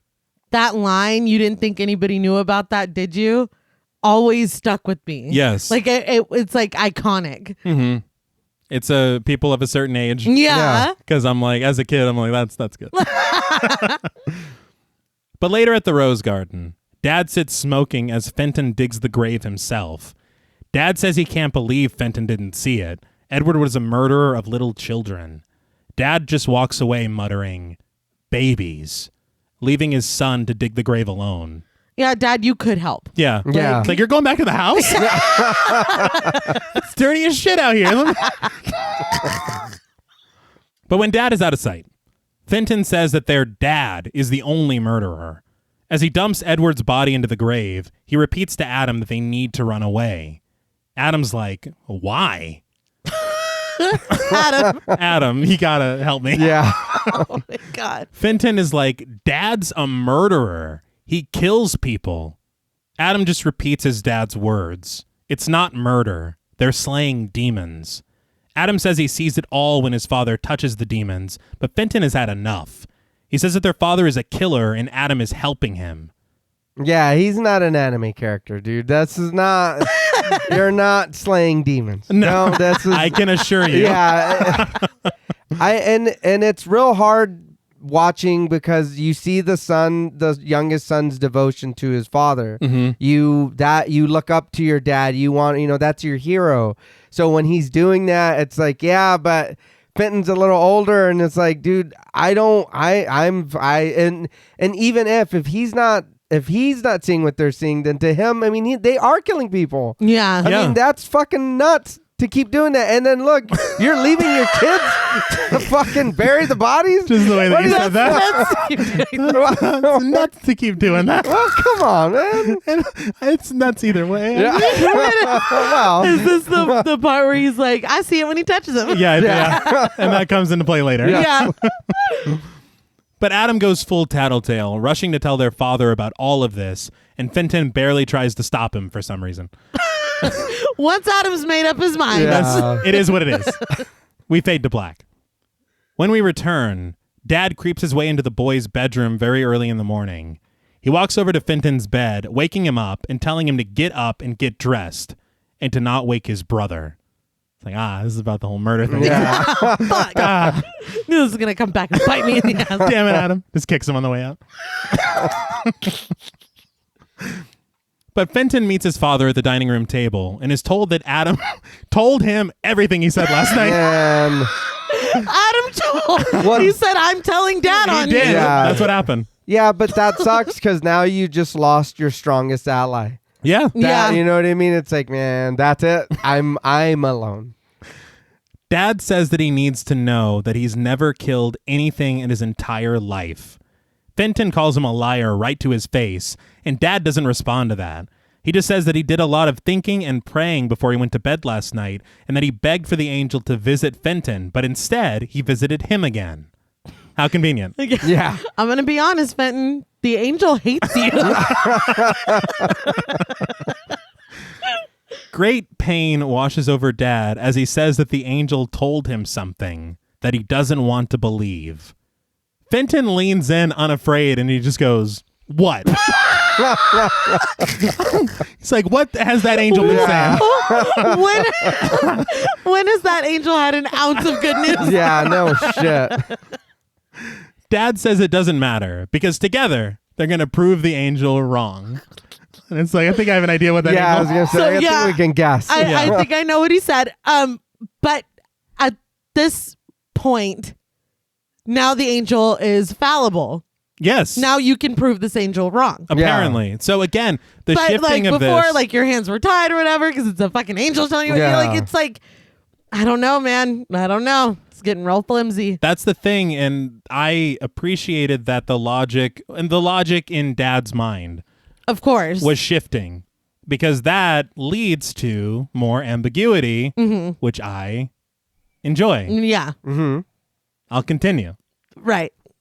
Dad tells Fenton that he doesn't have any faith, which is why he can't see the truth. But they're going to change that. We cut to them in the backyard, Dad handing Fenton a shovel from the shed. Dad walks into the center of the yard, looking around for a moment.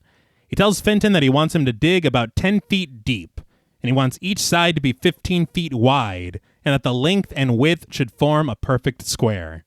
Fenton is flabbergasted, asking why. Dad just says that he's his father and he'll do as he's told. Fenton just replies, yes, sir. With this level of understanding, Dad tells Fenton that he expects half of it to be done by the time he gets home tonight. Fenton's like, Dad, I can't do that. Yeah. Like, be real, Dad. Come on, let me level with you, Dad. Look, I know I did wrong. You're doing too much. I get the punishment. Man. Yeah, I understand, but come on. This is the chuckle. He's like, come on now. You know, goddamn well. That's a lot. It is. Let's go inside, have some breakfast. You know, angel damn well. I try not to say that. It comes out sometimes, but I'm your father. I just do it. Right. It's like, but Yeah, come on. Give me at least a reason why I need to dig this fucking hole that big. And the demands are irrational. Yeah. But Fenton does laugh in disbelief. Basically saying that that's impossible. But Dad just walks away without turning around, offering one word of advice. Pray. Fenton starts digging, taking off his overshirt as the day progresses and the hole gets deeper. He continues with great effort as adult Fenton narrates that he started digging that goddamn hole, but he did not pray, and he would not pray. But adult Fenton says that he hated God, and his hatred helped him dig. The camera tilts to the sky and comes back down to reveal Fenton still digging, his shirt now wrapped around his head. Adult Fenton says that God's, the angels, or whoever's plan it was, wouldn't work on him. He knew what his father was doing was wrong, and nothing was going to change that. Just then, Adam steps out into the backyard, probably taking a break from the most chill day ever. So I'm just playing Atari, Fenton. Want to play Pong with me? Oh, what are you doing? You're ruining the yard. Dad's going to be so mad. The most chill day ever. Yeah, dude, he slept in. He's got the whole house to himself. Yeah, stretching and shit. Like, come on. But he apologizes to Fenton for telling on him. And he brings him a glass of water, which is kind. Yeah. Adam admits that he didn't tell their dad about Fenton's plan to run away, though, but says there's really no reason to go. Fenton says that their dad is a killer, but Adam disagrees. And he says that he's been praying for Fenton. I'd be like, give me that water and fuck off. Yeah. This is all your fault. Yeah, no shit. Fenton says that he hasn't been praying. He's not going to, and he doesn't care what Dad says. He might be able to make him dig this hole, but he can't make him pray. So again, what was the point of that narration if we're going into this scene after? Yeah. He literally just said that. Mm-hmm. He just said it cooler. He's like, see? I told you. I didn't pray once. But Adam says that he'll help if Fenton promises not to tell their dad, but Fenton doesn't want their help. Adam's like, there's another shovel in the shed. Like, let me help you. Yeah. You're drowning out here, man. He wants it halfway done by 5:30. That's not going to fucking happen. You know it's impossible. I know it's impossible. But Fenton just throws dirt in Adam's face, and Adam, midair in a jump and running away, calls Fenton a butthole. That made me laugh out loud. Because you got to remember, these are just kids. Yeah. Like, they're just kids going through this fucking awful thing. Yeah. He's like, butthole. On commentary, Bill Paxton was like, I added the butthole. He said we used to call each other that when I was kids. Well, he's trying to prove a point. He's just like, no, dude, look, you guys are against me. Yeah, I don't want your help. Yeah. See, and to me, I feel like more and more you're obviously identifying and meant to with Fenton. Yeah. And you're seeing this as my thing. I always root for the rebel. Mm-hmm. And this dude is rebelling against a system that he does not feel. Wow. Yeah. Yeah. And so rightfully so. What we have right now, it's perfectly fine. Right. Yeah. But. Yeah. And we'll get to it.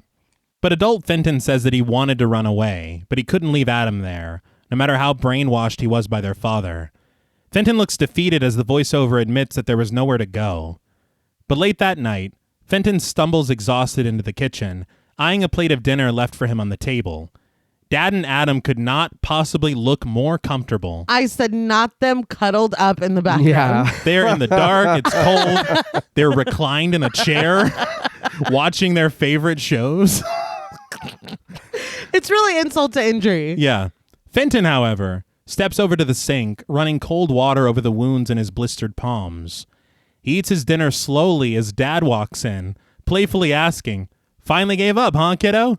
Fenton replies with zero humor that he didn't give up and he'll be out there first thing in the morning. Well. Yeah. Dad's like, "Hey, whoa!" It's like, what reaction did you expect? I know. No shit. He's been out there since like sunrise. Yes. Yeah. But Dad says he doesn't want to fight with him. He cracks open a beer and says that he's not doing this to hurt Fenton, and he wishes he could understand that. I do want to say that on commentary, Bill Paxton said that they could only find one can of these vintage beers, and so every time you see him opening one after the first one, it's a sound added in post. Because you see him turn away. Yeah, that's smart, it's like, why are you so secretive about opening that beer? But Fenton struggles to cut his meat Texas with his utensils, which not meat Texas. which prompts Dad to take a look at his hands. and he's surprised that Fenton didn't wear gloves when he dug the hole. Fenton says he's fine, and when Dad retrieves some pain relief pills from the cabinet, Fenton just repeats, "I said I was fine." Dad says he understands that Fenton is mad at him, but that's no reason to cause himself pain, and he orders Fenton to take the pills and to use an extra pair of work gloves that are out in the shed. He tells his son that he's proud of him, that he knows God is too. But he tells him to take a couple days off to let his blisters callus over before returning back to the dig. But you are returning back to the dig. Yeah. It's not 10 feet yet. I was like, oh my God. Fenton just continues eating in silence when his dad says goodnight and takes Adam off to bed. It made me laugh because Adam's like, Finn gets to stay up. It's like, do you know what the fuck Finn's been through? Yeah. Let's trade. Yeah. I bet he would love to be going to bed right now. Yeah, I'll play Atari all day and watch Three's Company with Dad. You get your ass dig up a fucking hole for 14 hours. But the next day, Fenton continues the dig. A pair of gloves smack him in the side of the head and fall to the ground as Dad walks behind him, headed off to work. He doesn't even look at him. No. Adult Fenton says that he continued digging until his hands bled, but he wouldn't stop. He did this for 5 days and says that by the 6th day, the hole was as dark and deep as his hatred for his dad's God. It's like, the screenwriter was like shaking his fist. And Yeah. I was like, that was good. The double congratulations there. But Dad joins Fenton on the side of the finished hole, commenting that the job is finished, and says that he bets Fenton didn't pray once, and Fenton confirms that he did not. You already know nothing good is going in this hole. No. We watch in a montage as the Meeks family builds a cellar out of the hole that Fenton dug. But adult Fenton says that though they called it a cellar, he knew better. They were building a dungeon. Now, I know we're talking about killing people in front of our kids and all that, but Is that what we're talking about? I'm saying we shouldn't do that. What about bold stance. The dungeon too? That's a lot, huh? I would say so. It's like, you don't need to help me build a sex dungeon or the dungeon. Demon whatever it is. dungeon, Yeah, demon dungeon. A little decorum because that was never the Demon Slayer dungeon. Whatever's going on down there. Whatever kind of dungeon you want to build, don't let your kids build it with you. Yes. Moving on. I was just thinking that when they're constructing the shed or whatever, it just made me think of Red Dead Redemption. Of course 2. it did. Of course it did. Why wouldn't it?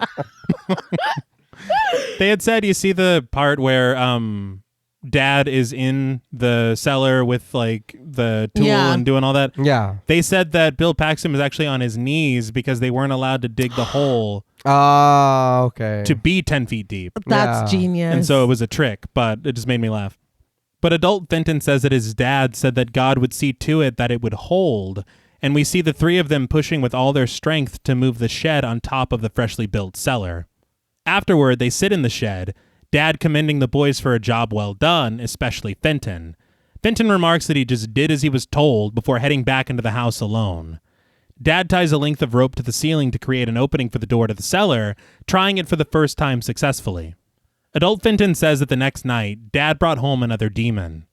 The next night? Yeah. That's why the angel was like, no, he needs to have it done by 5:30. Real important. So he couldn't even let it settle in for a little bit? No, the angel was very clear on that. Yeah.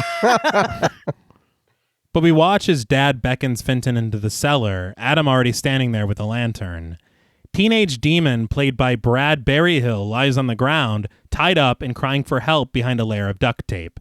So Bill Paxton said that Brad Berryhill, I think it was the Beverly Hills Hotel, parked cars there.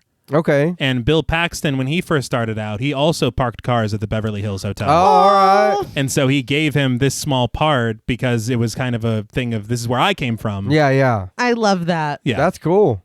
But in a surprising turn of events, Dad attempts to hand Fenton the axe, and he tells him, do it like I showed you, the neck first. I feel like this is a really big ask. Yes. You guys are still rocky from the hole digging. Yeah.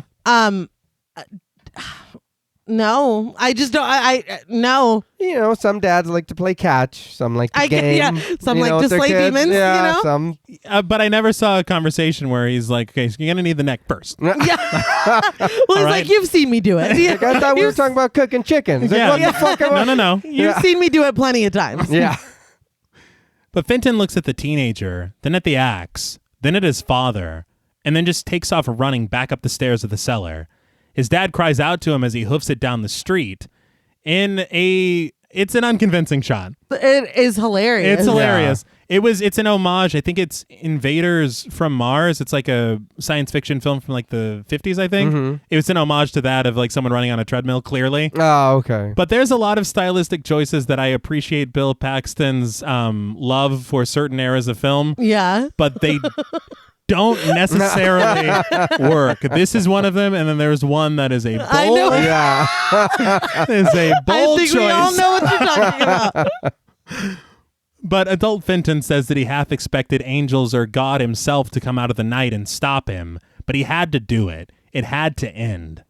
Fenton reaches the sheriff's station, calling out, but finding no one there. After seeing a sign that reads, "Back in 5 minutes," Fenton runs to the house behind the station, pounding on the door until Sheriff Smalls, played by Luke Askew, answers, telling him to take it easy.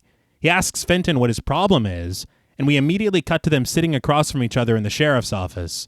Smalls just remarks, "Craziest story I've heard in a long time," and reaches for his phone, saying that he's going to call Fenton's dad and telling Fenton he should be ashamed of himself for making up stories like this. This is excellent police work. Oh, yeah. Mm-hmm. Bang up job. Mm-hmm. And I know we talk about it before about not, adults not believing kids, but even if you know his dad and you know these kids, this sounds fucking out there to just be like, you're making this shit up, kid. I'd be like, let's go. Come on. Isn't it enough to just investigate? Yeah, that's it. That's a really good point. And knowing the dynamic that they had before. Yeah. Fenton would not do this. They were fine. Yeah. But Fenton promises that he's telling the truth. And when he offers to show the sheriff, Smalls puts the phone down and says, "Let's go." So much joy fills Fenton's face in this moment, but you know. Yeah. You just know. But they arrive at the Meeks house in the sheriff's truck. They step out, and Fenton tries to lead him to the backyard, but he's been bamboozled. Smalls redirects him to the front door, saying that that's enough of that, and says that they should see what his dad has to say about all this. Smalls pounds on the door, and Dad answers it. The sheriff apologizes for waking him, but says that Fenton appears to have a problem. Dad invites him inside, and Fenton follows sheepishly behind. Before they got there, the angel was like, "Now they are coming back. Just be cool. It's going to be fine." On the phone or how? In the ceiling. In the ceiling. Mostly. He was very clear about that. Yeah. But at the dining room table, and over a glass of sweet tea, Smalls explains what happened. Dad says that it's a shame that Fenton had to go and tell a lie like this to everyone in the sheriff's office. And Smalls like, no worries. I'm the only one who was there, and I don't believe a word of it. You fool! Yeah. Yeah. He's like, "Yep, I'm the only witness, only one who heard that incriminating information, me." It's like, dude. So if anything happened to me, you stept right into it. If I die, if something, like I died or something, it would die with me. Yeah. Nobody else knows. This is great, sweet tea. How are things down at the garage? But Smalls says that what confuses him is why Fenton would make up such a story. Dad says that Fenton is probably just upset over the recent punishment he gave him. Fenton calls bullshit, and Dad's like, "I don't know what to do with him." He's like, "Look, you see this?" Yeah. Parenting, right? But again, we seen their dynamic earlier. Yeah. That's not how they were. Not at all. You weren't having problems with them. You really want me to believe that this is over you taking away his dinner or some shit or something that happened, But the sheriff is like, "Hey, weren't you the kid I saw running away weirdly the other day?" So, he's already looking suspicious. Yeah. Weirdly. It was weird. But Smalls just offers that once boys reach puberty, they stop respecting you. But he says that he and his son survived it, and so will he and Fenton. Fenton pleads with Smalls to just check the shed or the rose garden, and Smalls finally relents, saying that they should do it just to calm Fenton down. Dad just says, "If it has to be done, It has to be done. He asks Fenton if it has to be done, and Fenton just stands there. That, as a third party. Yes. Why did you just ask him that like that? Yeah. No, and if I'm the sheriff, I'm like, you're under arrest. No, yeah. Why did you look guilty. at him and say that? That was Excuse me, Mr. Meeks, what does that mean? Yeah. But we cut to the three of them heading out to the shed, and Fenton leads the way to the cellar. Dad lies, saying that he figured they should have a storm shelter, and gives Smalls a flashlight, telling him to watch his step, because he's not much of a carpenter. At the bottom, Smalls checks it out with Fenton, but doesn't see any evidence of any crimes. Fenton says that he swears that there was someone down here, but about the time he starts to blame his little brother, saying that he knows Adam has the boy somewhere. Smalls has had enough. It's like, come on, dude. That's too far. Yeah. Because he goes, I know Adam's keeping him somewhere. It's like, Adam is keeping him? Your tiny baby brother? Yeah. Sure. But as Smalls goes for the exit, Fenton offers to show him where the bodies are buried. Smalls stops for a moment, looks at Fenton, and then just continues up the stairs. As Fenton continues to plead, we hear Smalls being struck with something. He tumbles back down the stairs, painfully falling on his spine, followed shortly by Dad, who wields Otis, which is stained in blood. Dad raises the axe tearfully, praying for Smalls. May God welcome you and keep you. He brings the axe down, killing Smalls, then is overcome with what he's done and vomits. Fenton just sinks into the shadows for some reason. He Homer Simpson into the shadows. Yeah. I just a few things. The sheriff did not believe Fenton. He wasn't even trying to go look at the rose garden. Nothing. He was leaving. Mm-hmm. And you said that the angel said that people would be blind to what you were doing. Yeah. And that's what happened. The sheriff was not investigating anything any further. Why did you kill him? First of all, it's giving misery. Yeah. Oh, ye of little faith. Yeah. You were going to be fine. The angel said that you would be fine. But the angel also did say if you tell anybody something will die. I feel like that was a self-fulfilling prophecy. Well, and even I'm not going to say 100% like it, but I get it. So as long as we're following the rules, we're safe. But when you draw attention to us from somebody else or something, then that's when problems happen. I guess. As long as we don't call any attention to us and we do it the exact way we're told to do, we don't have to. I just feel like it would have made more sense if the sheriff was like, okay, yeah, show me the rose garden then or something. Yeah. And then Dad's like, but he was just like, all right, fuck off, Fenton. Like, I'm not going to bed. I'm going fishing. Yeah, exactly. I think, but then at this point, doesn't that, by his own understanding, make Dad a demon now because he just murdered a man in cold blood? No, because the demons are actual demons. They're like from hell, right? Didn't he say that the devil was like here? Oh yeah, that's right. So like, it's not like you do something and that makes you a demon. Like you are an actual demon from hell. From jump. Yeah. Yeah. And it would kind of, I'm not gonna lie, it kind of fucked me up because you've never reacted this way before. No, because he, in his mind, the sheriff was not a demon. He was a person. No, I know, but that's what I'm saying. Like, I'd be like, well, fuck, maybe I was wrong. I've never seen him react. Dad, I'm sorry. Yeah, it's like, oh shit, you really threw up, and like, you know what I mean? You really? Well, because he's chopping up people before, and he's like, they're demons. This is fine. But he kills the sheriff, and he's like, that to me implies that he's pretended to throw up before. Well, you know. Oh shit, you really? He wasn't that nervous before. But that night in the rose garden, Dad sits there stunned as Fenton digs the grave and Adam makes with the trash bags. Dad mumbles that he never killed a man before tonight, but Fenton counters that he's seen him kill plenty. Tearfully, Dad says those were demons and this was a man. Fenton says that he didn't have to do it, but Dad says that he had to protect their mission. He seizes Fenton, telling him that this man is dead because of him. He forces Fenton to look at Smalls, saying he's dead because Fenton has no faith and says that Fenton made him commit murder. Fenton says he didn't make him do anything. He did it because he's crazy. Dad throws Fenton to the ground before raising a shovel to murder him, and Adam forces him to stop. Dad drops the shovel before collapsing into sobs, and Adam consoles him. Yeah. It's okay, Dad. I know you wanted to murder him. We all feel that way about Fenton sometimes. He comforts him and he's like, don't cry, Dad. And again, I love the devotion to your father. Yeah. I get it. But you seen that he was fixing to fucking knock your brother's head off, right? With that shovel. There's a chance you might, if you don't listen. You just made me think of the Evil Dead with. Well, yeah. You know what I mean? There's a chance you might be next, man. Mm-hmm. You know what I mean? We don't know what's going on with Dad. And again, the way I'm still looking at it is like, Fenton, he sees his little brother. He's like, oh, you're still young. Dad wasn't paying attention to you. He kept talking to me about seeing things, about understanding, and you were just going with it. Yeah. So again, it's like, dude, you don't see what's really happening here. But then again, he did throw up when he killed this guy. So I guess he really did. I love that's concrete proof. Yes. That's evidence. Oh, fuck. You really threw up. It's serious, dude. But the family returns home, but Dad stops at the shed, telling Fenton to hold back and for Adam to go inside alone.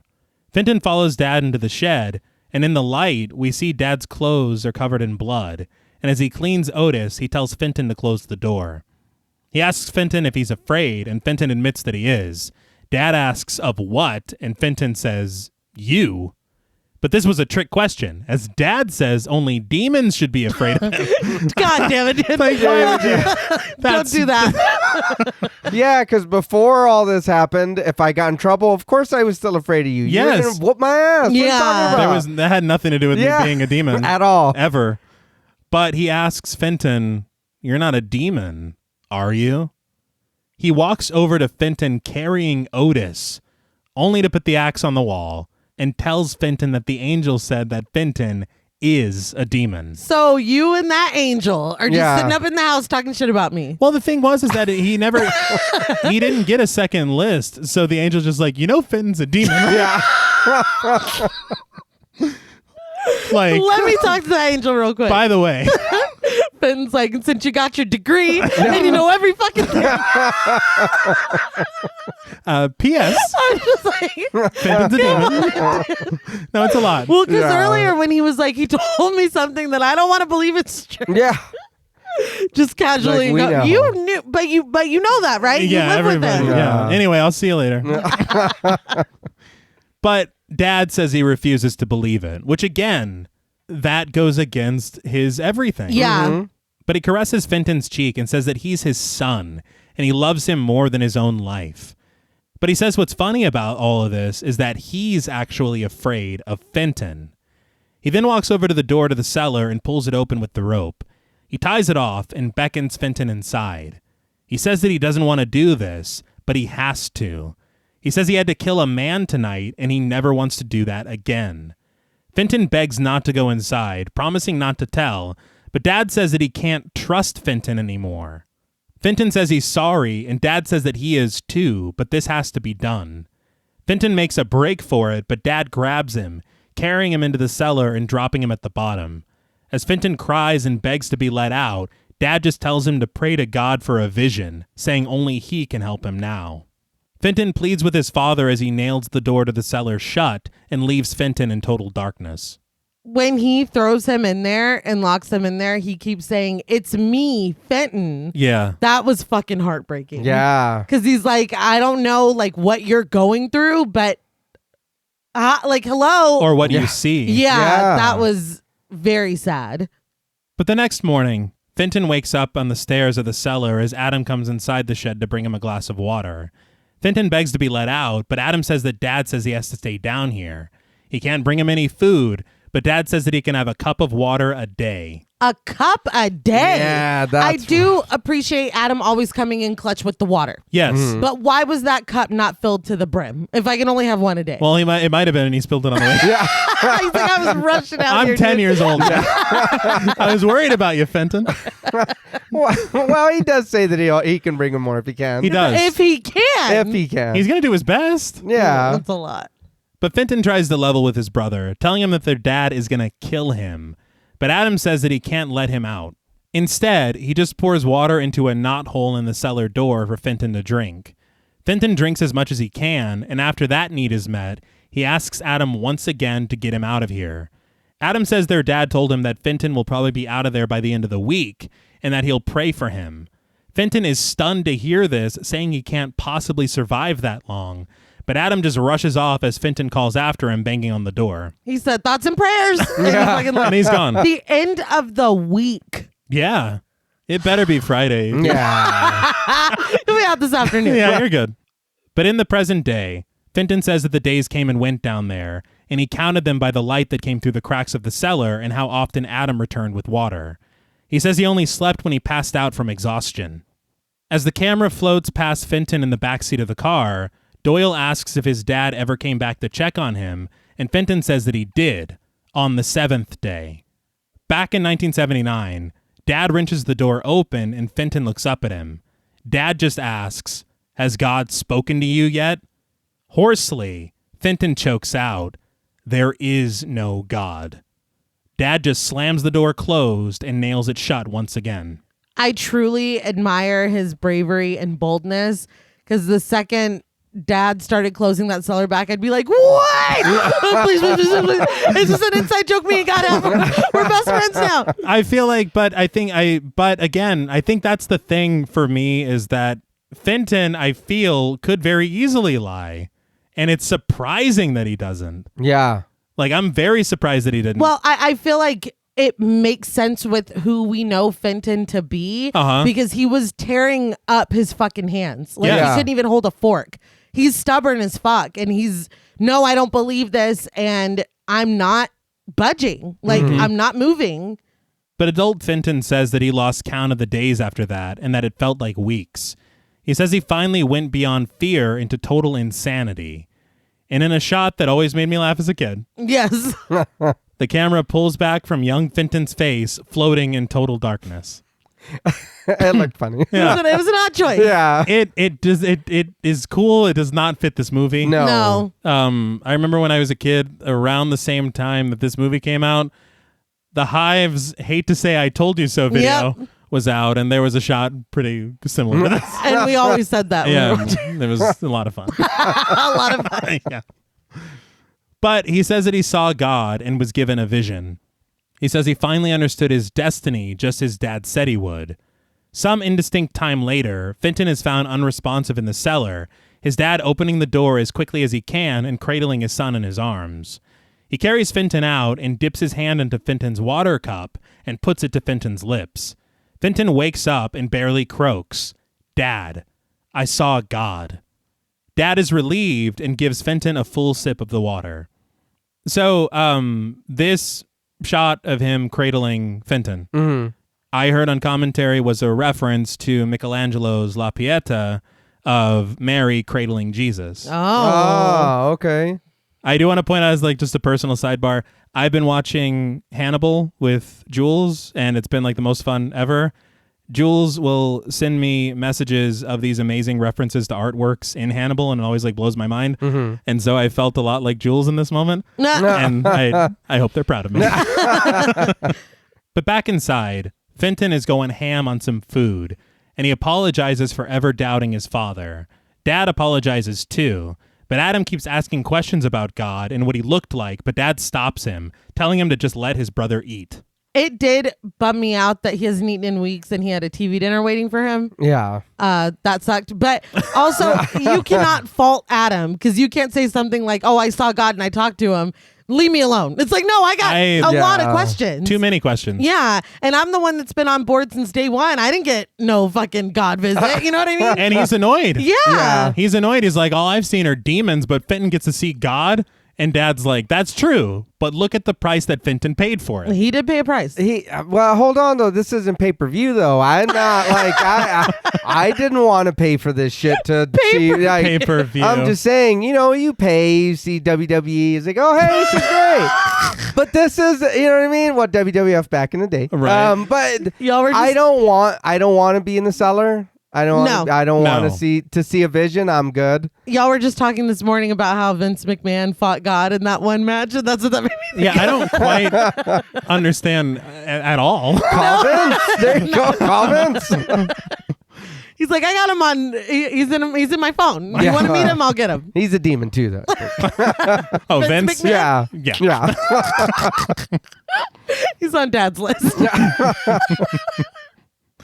But Dad just tussles Fenton's hair, saying that that's all behind them now, and today is a new day.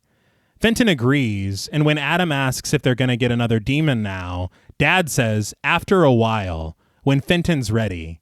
And a week later, Fenton was ready. The van parks outside the home of Brad White, played by Alan Davidson, in Dallas. Dad makes sure that Fenton is ready, and Fenton assures him that he is. Dad hands him a pair of gloves that he's bought him, saying that he'll need them now that God has spoken to him. Adam eagerly wants to join them, but Dad tells him to stay in the van. But he tells him not to worry, because his time will come. Adam, he gets the get that cat out of the way all the time. He's like, this is about Fenton. Yeah, but he gets his hair tousled quite a bit. Yeah, but come on, man. It's called a tiger, which is a great animal. He wants to be a great animal. Precisely. I missed the joke. Thank you. Great job. But after grabbing the lead pipe, Dad heads out with Fenton as Adam watches him through the windshield. They creep around the side of the house, Dad nodding approvingly to Fenton before knocking on the door. With a raspy voice and a bad attitude, Brad joins them outside as Dad makes up a lie about a flat tire, asking if Brad has a tire iron that they could borrow. Brad asks them what's with the gloves, but Dad just says that it was to change the tire. This eases Brad's concern, but all this is interrupted when Brad's uncredited wife calls out from the house, asking what's going on outside. Brad shouts back to his wife to mind her own fucking business. He also calls her the B word, which is unacceptable. But he turns back to Dad and Fenton and mutters, "Goddamn women," but he offers to help them with their flat. They follow Brad behind the house, and Brad is literally, he's walking like a demon, dude. Yeah. He looks like a demon. I don't know why he's walking like this.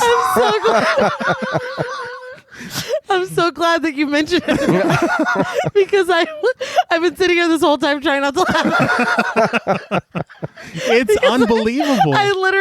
I never noticed it before. No. Watching it for the show, I rewound it and was fucking laughing because it was like a cartoon. Yes. Yeah. See, a couple notes on Brad. We love a mesh top. Okay? Right. Appreciate it. This man is evil. Everybody else that it's questionable. been a secret demon seems like a human.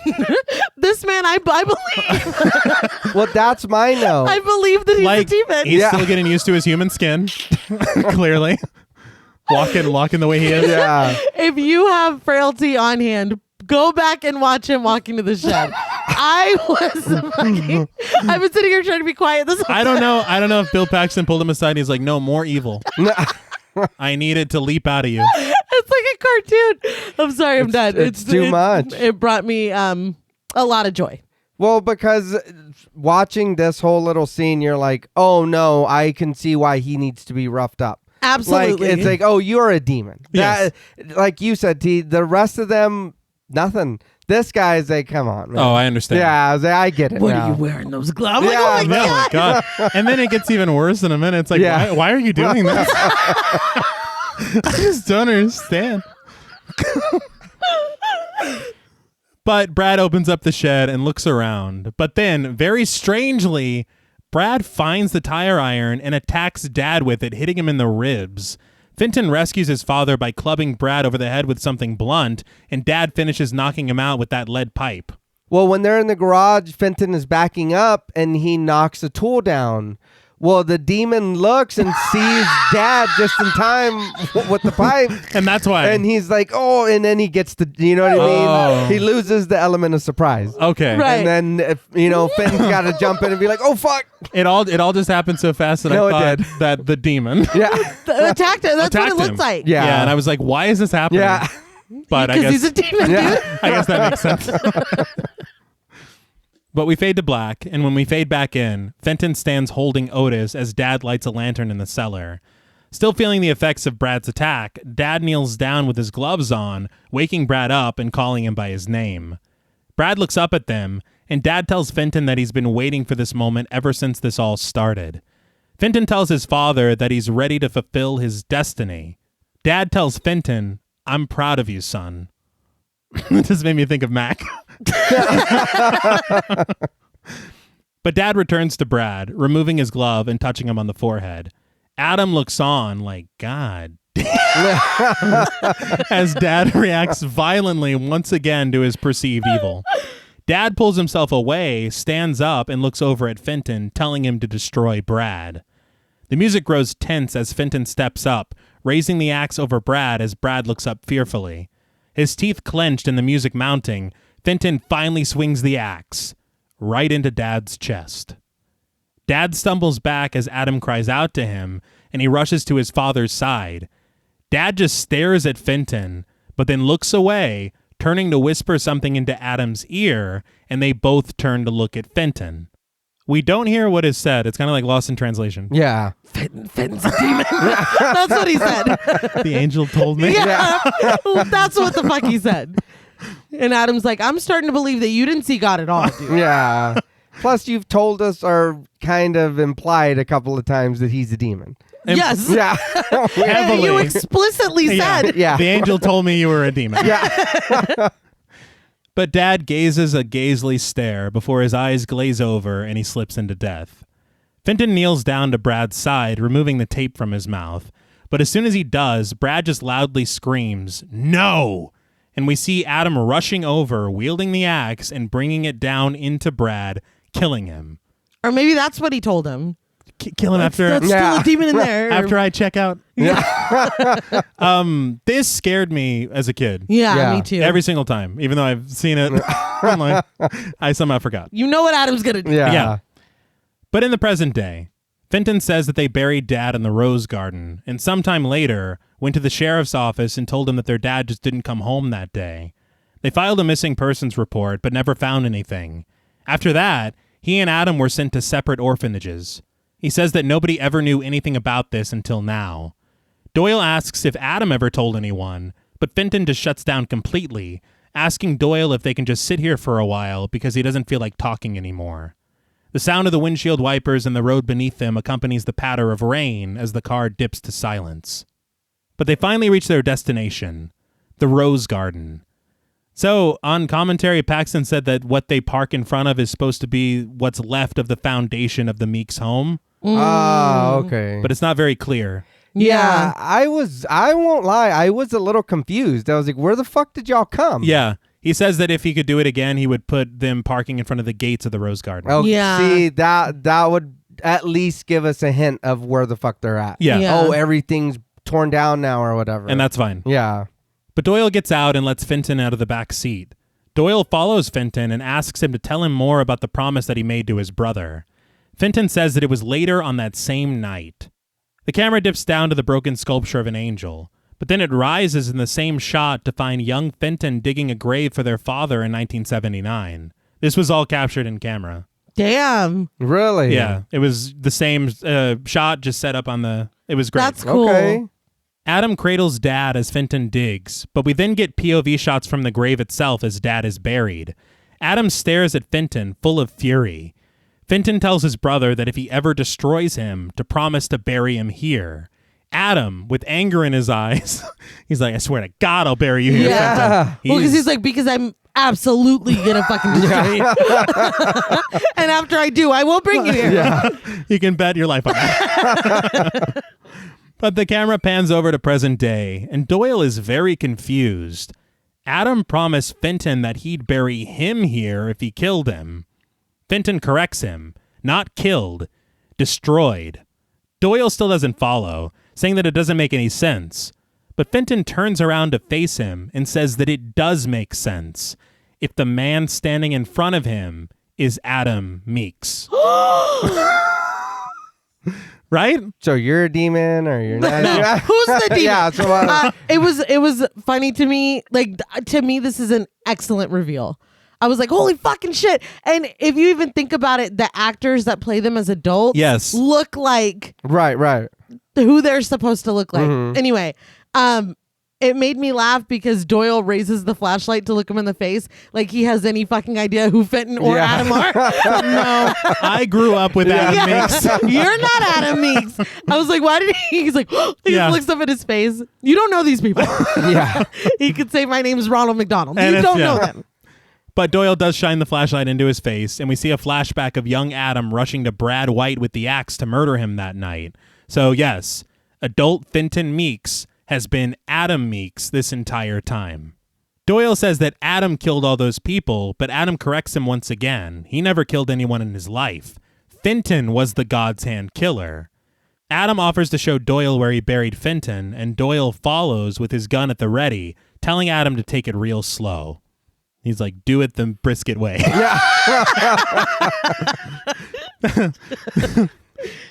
When he's like, I've never killed anybody, Fenton was the killer or whatever. I was like, okay, so he's talking about their dad. And then I was like, no, wait. Yes. See, and this is where this bothers me. I don't think, as many times as I fucking watched this, I don't think I fully digested that Fenton is he's a fucking serial killer. Yes. Running around just like on this. That's like just a side plot. Yeah. That he's a serial killer. Yeah, I didn't catch that till this watch either, and I'm gonna be a little honest. I don't. Where did that come from? I didn't see any of that during this movie. Because okay. No, yeah. But they pass the sad dog sculpture from before and head into the rose garden. There they find a grave site surrounded by rocks with white flowers growing out of it. But behind that site, Doyle finds numerous burial mounds. Doyle is confused again, saying that there are too many graves here. There are only supposed to be 6 victims. Adam says that Fenton didn't bury his victims here. He kept them as trophies in his basement. This is where Adam put demons. So does like nobody come here? I don't know. Because you've been hours away this whole time and those are graves. Yeah. Like just open graves. That's true. And wasn't this a neighborhood before? Yeah. Well, I mean, if their house is dilapidated and gone. I guess, but it's still a public garden. Not anymore. It belongs to the bees now. All those bodies ruin the ground. Yeah, it's gross. Nobody comes here anymore. But Doyle asks if Adam thought Fenton was a demon, and Adam says that he was. He kneels down to the plants growing out of Fenton's grave and says that their father knew the truth, but just couldn't accept it. He says God asked his father to kill his son, much like in the Bible, when he asked Abraham to sacrifice his son Isaac, but he couldn't do it, and God didn't take pity on him like he did Abraham. Adam rises to face Doyle, saying that after that, God handed the duty down to him. He says Fenton knew that he'd come sooner or later, which is why he left the notes to lure him in. But Adam says that he had to wait until God put him on his list. He says to come before that would have been murder. But why? I think I'm still confused about Fenton being a serial killer. I personally don't like it because in my head, like when I was a kid, I thought that this entire time, whenever Adam is, he's revealed to be Adam. Right. He killed Fenton because of, old history. Right. That's all I thought. I didn't realize. I thought he was framing Fenton to be the God's Hand killer because he was the God's Hand killer. Yeah. That's what I thought. No. But that's not at all what's happening. I just don't. So how did that come up in conversation with the angel if he was, if like 30 years go by and he's still not on any list? Is the angel like, now one day? Like, your son is a demon and you're going to have... Like, what was that? And why wasn't he on the list if he's just out here murdering people? Or even Adam's list if he's taken over. Why is it not like, hey, you got to stop your brother? I don't like that Fenton's a demon at all. Yeah, it's weird. I prefer the ambiguity and possibly the father having just made it all up. Yeah. That, I think, is a... But if you do that, you don't have a twist. Unless Adam was really, truly brainwashed as a kid. Yeah, that's what. But then that's even more interesting to me. Yeah. I think that would have worked better, or just really leaning on that. I'm a big fan of ambiguity, leaning on that instead of no. Yeah, and then it only it becomes more concrete. Yeah. Oh yeah, yes. But we see Adam standing outside of Fenton's house on the night of his death as Fenton sits inside drinking whiskey and listening to Peace in the Valley by Johnny Cash. He's like, no, that happened. That was We paid for the rights. It happened. But he picks up a photo of himself, Adam, and his father in better times on a fishing trip. Fenton types away on his typewriter as Adam creeps in and approaches him from behind in a POV shot. As soon as he reaches Fenton raises his head and asks, "Adam?" With tears in his eyes, Adam brings down the lead pipe to Fenton's head. In the present day, Doyle is dumbstruck, remarking, "Jesus Christ, you actually believe this stuff." Adam says he always believed, and we flash back to Adam as a child, and we hear him say the words once again, "I see it when he touches him." That always stuck with me. Yeah. It's true, I see it when he touches him. We see Dad seize the arm of Cynthia Harbridge, and in a flashback, she smokes a cigarette in bed next to a man whose throat has been slit. When Dad touches the head of Edward March, we see him luring a young girl into his car and dragging her lifelessly out of it later. James Cameron actually viewed portions of the film and helped Bill Paxton, telling him because the original idea was to put these flashbacks when Dad touches them. Ah, okay. And James Cameron, yeah, that's too much too fast, too yeah. soon. and it gives up the ambiguity completely. And so he's like, put it at the end, and I'm glad he did. Well, I'm glad he did, but I'm also not glad he did. Yeah. But if he was going to do it at all. Yes. Yeah. But Doyle tells Adam that he's crazy. He goes, "Fenton, Adam, I don't give a fuck." Yeah. Like, have you been listening at all? He's Adam, dude. I just told you. Yeah, he made that very clear. But Doyle says that all he knows is that Adam is a murderer and he's got him now. Adam says that might be true, but that's not going to bring Doyle's mother back now, is it? Doyle looks taken aback as Adam reminds him that she's dead and her killer got away, didn't he? Doyle goes to strike him with his gun, but Adam blocks it and in doing so grabs Doyle's arm, triggering a cutscene. In a flashback, we see Doyle's mother hanging laundry outside of their house, but with anger filling his eyes, a younger Doyle stands behind her. He turns her around and brings the knife down into her. In the present day, Doyle is weakened enough for Adam to snag the keys for his handcuffs. Doyle weakly asks how Adam knew, and Adam just tells him as he unlocks the cuffs, "You were on my list." For some reason, Adam touches Doyle again, going in for another taste of the past. Well, he had to be sure. I'm not sure why. But we see the murder continue, and a younger Doyle relishes in it as blood covers his face, and his mother clutches at the previously cleaned but now blood-soaked linens hung out to dry. This is a Psycho homage. Oh, okay. Yeah. Take a you shower. Can see that. Yeah, take a shower. But he asks Doyle, "You didn't think anybody knew about that, did you?" But he says that God knew, and that's why he sent him. He lifts Doyle up and tosses him into a pre-dug grave in the ground. Doyle says that he's an FBI agent, and people will come looking for him. But Adam disagrees, taking off his jacket, saying that they'll come looking for Fenton, because Doyle is going to be his last victim. Doyle reminds Adam that they've seen him and will know it was him, but Adam just reaches into the shrubs, retrieving an old friend, Otis. He holds the axe in his hands and says that God will protect him. Doyle stares up in horror as Adam brings the axe down. The fact that he had him drive himself here. Yeah. I mean, you got to admire it. I mean, there's a lot of dedication there, but at the same time, why didn't he treat this like all of his other murders? I don't know. Yeah. I don't know. Like, I'm going to tell him everything. Yeah. He's got, he can't live with what he knows anymore. All He right. said it point blank. You had to tell somebody. I guess. You know? Yeah. A full film worth. Yeah. But in all honesty, He's lived a life, dude. he couldn't live with what he knows anymore. I thought that was him saying that he knew that Doyle killed his mother. Ah, okay. Yeah, maybe. Not so 1979. Yeah. Also, that's why he didn't shake his hand at the beginning. Yes, and he didn't let him touch his head when he put him in the car. Oh, okay. Very good. I thought that was something else that we're going to find out in a minute. Okay. That he's like, no, I know my way around this. Yeah. Oh, that could be both. Yeah. But the next day, the camera follows FBI agents around the office, setting in on Griffin being interviewed by colleagues. We hear him say that it's all a blur and he doesn't understand. He looked right at him and shook his hand. An uncredited agent rushes in, saying that they have a problem and need to take a look at this. He pops a videotape into a nearby VCR, and it shows security footage from the night before. Adam is shown sitting there in the lobby, but the second he raises his head, the footage where he's seen gives way to static, obscuring his face. Well, I'll be damned. Yeah. And again, I'm not a big fan of. No, not really.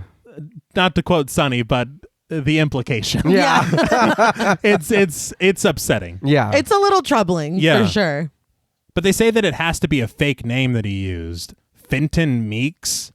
But we cut to the FBI outside of Fenton's home, raiding it with all agents on deck, finding not only Fenton's trophies and newspaper clippings on the pinboard, but a list of names that ends with Wesley Doyle. An agent tells Griffin that there's no one here, but he reveals something that they found in the basement. Doyle's blood-covered badge. Griffin asks if Doyle is down there too, and the agent replies, "Not him." So Adam went back to the house and planted the badge. Yes. And so was that Adam's list that he stuck up on the board, or was that Fenton's list and then Adam wrote Wesley Doyle at the bottom of it? I don't know. Honestly, if Adam left his actual list, that's real bad. Yeah. Because there were other names on there, dude. Yeah. Yeah, his was last. Yeah. But the next day, Griffin arrives at the Enid County Sheriff's Office and is greeted by Becky, who is revealed to be pregnant when she turns around to speak to him. Griffin says that he's looking for the sheriff, and Becky calls out for him. We see the sheriff enter the room, and it's none other than Adam Meeks. Yeah. Wow. After a dolly zoom shot on Griffin, which is clearly an homage to Jaws. Yeah. Which, I thought that was great. Yeah. Because he's like, whoa. Yeah. Take a swim. Griffin greets Adam as if he's never seen him before. He introduces himself and says that he needs to ask him some questions about his brother, Fenton. Adam invites him to talk to him around back, but we don't see this conversation. Instead, we cut to a bit later, Adam ushering the agent out of the office, thanking him for coming by to tell him personally, and Griffin saying that they wanted to notify him before they went public. Adam offers assistance if there's anything he can do, but Griffin says that they've got it covered. He just asks Adam to contact him if he knows where Fenton could have disappeared to. Griffin goes to shake Adam's hand, and he holds it there for a moment. When nothing happens as Adam shakes it, Adam just tells him, "You're a good man, Agent Hull." What are we? Griffin looks very confused because this seems like something that the God's Hand Killer would do. Yeah. But he goes straight to his car. Adam watches as Griffin gets into his car and drives away. But Becky, who it turns out is Adam's wife, joins him outside. She asks him if everything's okay, and he says everything is just fine. God's will has been served. Becky praises God, rubbing her husband's shoulder as the camera pulls back. Adam kisses her forehead, and they head back inside the sheriff's station. Two boys, played by the actors who played young Adam and young Fenton, ride by on scooters. I don't know what's going on. Yeah. I read that he wanted it to be like this, like, cyclical, like, circular, almost dreamy moment. Okay. Because you don't know that it's them, you know? No. So, I mean, and that's what it is. And she's pregnant. Yeah. And what's going to happen with that baby? The same thing that happened with Dad and Adam. Mm-hmm. It's going to continue, you know? But we fade to black and the credits roll. So, what did you guys think of Frailty?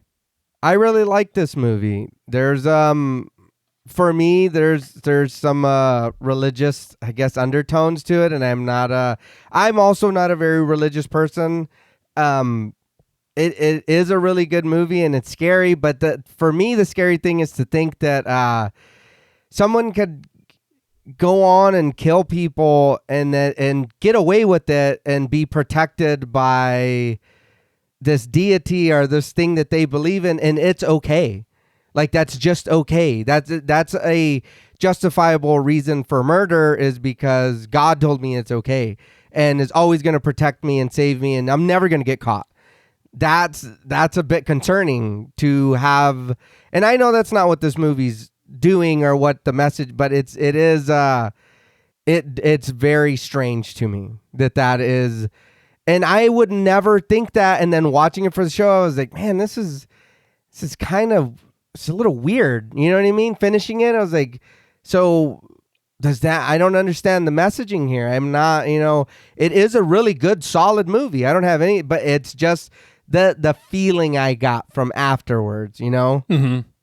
Yeah, that was upsetting. Yeah. Because the fact that they come out the victors and they're like, praise God. At the end, it's like, whoa. Yeah. Whoa. Plus, like, what exactly?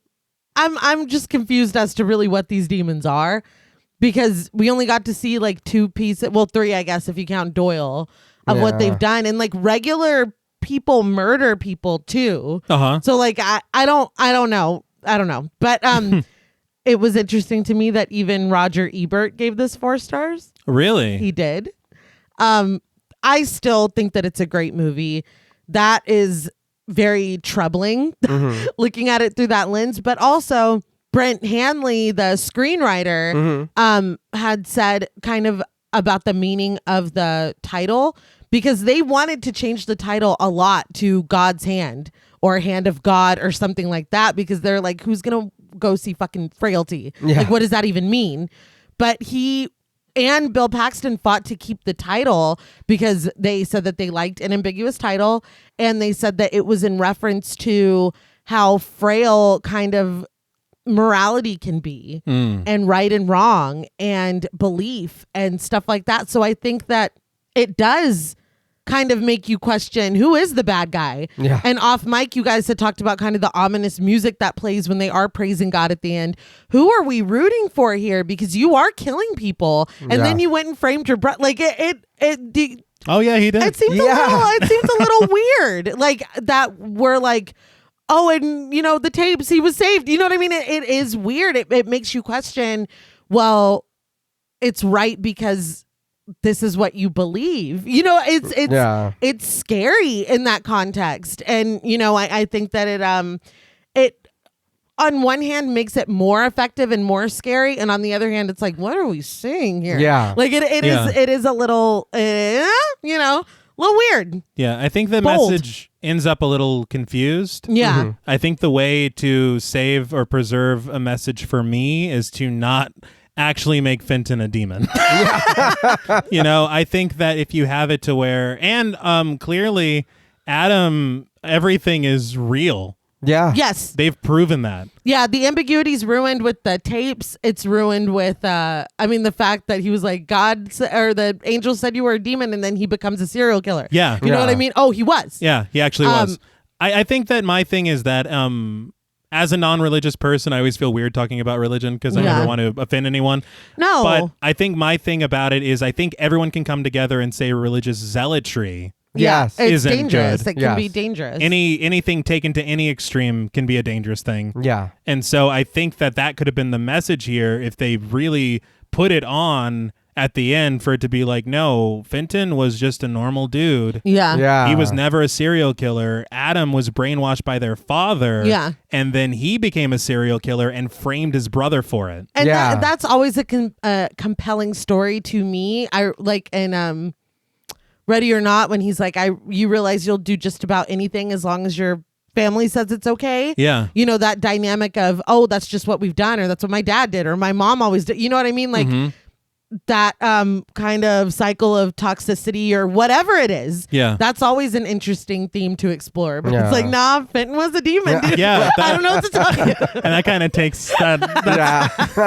You said bold, and yes. Yeah. But and the way it ends, it really does. It's like they've done it, and it's good. Bart did that. Yeah. Yeah. You know, so it kind of complicates things. Yeah. Especially watching it as an adult, understanding everything now. Oh, yeah. Yeah. But I guess that can lead us into ratings. Look, I'm going to be honest. I have a lot of nostalgic love for this film, and it does carry a lot of weight for me because of how much we watched it at such a formative age. Yeah. I will say on the positive side, Bill Paxton was an excellent director. Oh, Yeah. yeah. As well as an actor, because the performance he gives in this film is very impactful, and it really could have dipped into Jack Torrance territory. Absolutely. Nothing against Jack Nicholson, but we knew that something was wrong. Yeah. Before they got to the He was angry at the beginning. He was. We're in the car, dude. But he kept it so level, and he kept it so much with care. Yeah. Because he loved his sons, and that never changed. Yeah. I think the performances of the child actors are really good. Cinematography is fantastic. And the score. Yeah. Wonderful. Also, the editing, all these transitions and going back to the past, coming back. Yeah. And like floating heads and stuff. Yeah. It was like that scene. Didn't he do that in Tommy? Yeah. It's very interesting. But I mean, the negative side, I think that losing that ambiguity so certainly kind of hurts it. Yeah, I'll give you that. And you know what? You maybe even still be able to preserve the twist. You might not be able to kill Doyle in the way that you want. Yeah. But you can preserve the twist of him being Adam at the end, even if Fenton isn't the killer. Yeah. I think it's just, it's not that it's doing too much. It's just that it's doing things in a way that kind of hurt whatever message they're attempting to tell. Mm-hmm. Because we spent this whole time rooting for Fenton, because he's kind of standing up to this idea of zealotry. He has his own beliefs and he stands strong in them, which is admirable. Yeah. But then it's like, no, he's actually just a demon. Yeah. And he's going to grow up to kill innocent people. Yeah. For really no reason. Yeah. Yeah. Well, I mean, let's not discount his fucking traumatic ass childhood. Yeah. Very fair point. Very fair point. I don't know. I feel like if they had changed that just a little bit, it could have been different for me. Yeah. Mm-hmm. But I mean, look, it's a good movie. It's very well made. I just think that it doesn't completely work all the way for me. Right. But for me, out of 10 destroyed demons, I am going to give Frailty 7.5 destroyed demons out of 10. I think it's just with the confusion of the messaging that falters, and as impactful as the twist is, I think that we could have made it work without actually making Fenton a demon. Yeah. But I'll now open the floor to you. So honestly, for me, it's the exact same thing. Okay. I enjoyed the movie, and I don't have the nostalgia attached to it, but I do enjoy the movie a lot. And it is a good movie, and I would recommend anyone to watch it. But it did towards the end and again, and I did used to go to church. I went to Bible college. I did all that good stuff. Like, I get it. But again, it does feel a little strange, the undertone of it. And it's just the confusion of that. So are they good in doing God's work, or are they bad? And they're like, I don't understand, because I mean, I don't think that what they're doing is right. I mean, I get it, whatever, but I mean, I don't think we should be killing people like that. And it is strange, and I feel like it would have worked maybe a little better if Fenton wasn't a demon. Yeah. And even in the flashbacks, if they didn't change into demons and Adam was forcing himself to think that he was seeing this, and it really wasn't what was going on. That too. It is very strange doing that. You Mm-hmm. know what I mean? And like you said, babe, what they're like, praise Jesus or whatever, praise God, and then the music is very evil. Scary. And it's like, what message are we getting here? I don't understand which side I'm supposed to be standing on here. Mm-hmm. You know what I mean? It is very weird. But I do enjoy the movie. If you've never seen it, I'd recommend people to watch it. It's a good thing. But for me, on a scale of 1 to 10, destroyed demons, You got it. I'm also going to give Frailty a 7.5. I did enjoy it, but after watching it in its entirety and kind of picking up on all the little, things underneath, I was like, I don't know how you feel about that. Like, I don't know. That's also a dangerous mindset to have. Mm-hmm. You know what I mean? To believe that you're going to be protected no matter what because of something you believe. Like, everybody's free to believe what they want and do whatever they want, and that's fine. And I've got no problem with that. But that's dangerous to be like, no, I'm going to be shrouded in darkness every time I kill a demon, and no one's ever going to. It's like, that, calm down. You know what I mean? Chill out. Take a nap. Or eat a Snickers or something. Let's not go to that extreme. Center ourselves. Yeah. Let's meditate for a minute. You know what I mean? Let's not do that.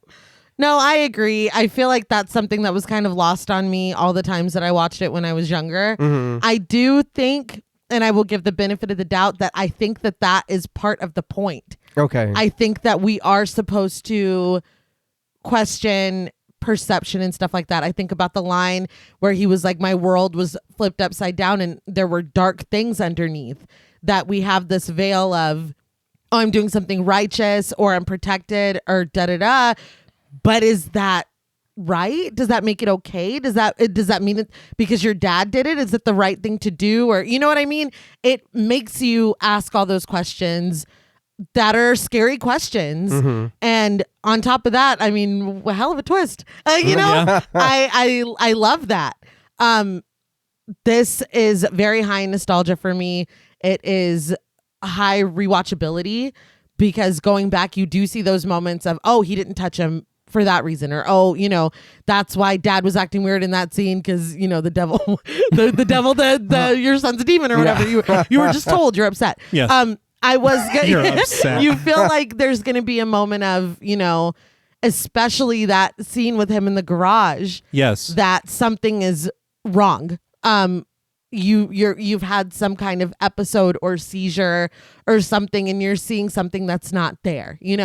But to lose all that is sucks. Like that is disappointing. I feel like this could almost be honestly a 10 for me if we would have retained ambiguity at the end. And that was the shot we were talking about in the garage, like you said. That's when I was like, huh. If there was any hesitation of, is this really what's going on?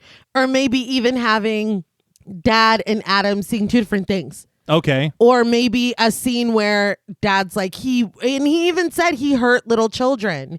Or I know she looks like a lady, but blah, blah, blah. And then you planted that in this little boy's head. So he's going to see that. You see your dad, whoa, like freaking out while, and you're kind of superimposing your idea onto that. Like, to me, that's just a more interesting story. Yes. And I think that we get shades of that, but it's not followed through completely. Mm-hmm. Can't say enough. Bill Paxton, again, like I said at the top, above the camera. He was floating above it. In front of him, behind the camera. Just fucking excellent work. We really lost a good one. He's another one that I always forget, and then it makes me sad. Mm-hmm. Very sad. But yeah, I feel like this is a really great film. I think it makes for a very interesting conversation. And I will say, if you saw it when you were younger, watch it again because it's a different lens as an adult, for sure. But all that being said, and there is, a little extra cherry on top for nostalgia. Of course. I'm going to give, on a scale from 1 to 10, Destroyed Demons. There you go. I'm giving Frailty 8.5. Okay. The messaging is scary and disturbing, but I think it's supposed to be. I think. Yeah. I hope. I hope that he's not like, and that is that. Yeah. You know what I mean? And God said to do it. I hope that that's not. But I feel like it's so. Reading what he said about the frailty of these things and beliefs and the fragility of them, of morality and right and wrong, and even going back to fucking Davy and Goliath when he's like, he let you do that and you did it. So whose fault is it really? Who's responsible for these things really? Is it God, the angel, or me for doing it? Yeah. There's a lot of very, very interesting, very deep, very hard and scary discussions, conversations. Yeah. I think one thing we can all agree on, though, is that very shortly we should make a trip to Brisket, Texas.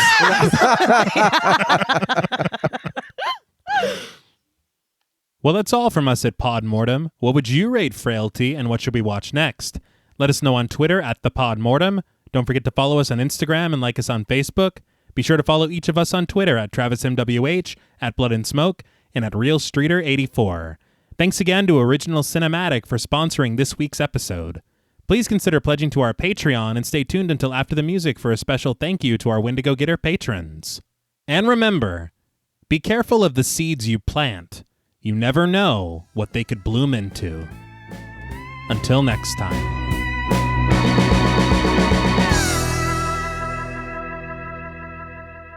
Thank you for staying tuned. We want to give a very special thank you to all of our Wendigo Getter patrons. Woo, yeah!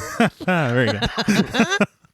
Special thank you to Chris Ontiveros, Kristen Lofton, Megan Martinez, Kimberly Bass, Sophie Hodson, Anthony Jerome M., Jordan Nash, Kent Morton, Lala Thomas, Travis and Nisa Hunter, Miguel Myers ATX, Jennifer Perez, Allison O'Neill, Carissa, TJ and Angie Bronson, Gabrielle Trevino, Spooky Mom, Andy Teague, Applin Ontiveros, Karima Rhodes, Antonio Huerta, Kimberly Kleindienst, Will Brown, Sydney Smith, Osvaldo Soto, Bobby Holmes, Donna Eason, JD Rizak, Molly Gerhardt, Armand Spasto, Aaron Aguirre, Eggy, William Barry, Brittany Ramatar, Charity Oxner, Amanda Six, Mandy Rainwater, Eden, Jordan Roberts, Dylan, Melissa Sierra, Holly Bryan, Jordan Blevins, Liz Heath, Spencer Montalvo, Pancake the Panda, John Ramos, Michael Newting, Alexis Roberts, Dan Laveau, Itzy M, Gary Horton, Leisha Olivier, Kate Lamp,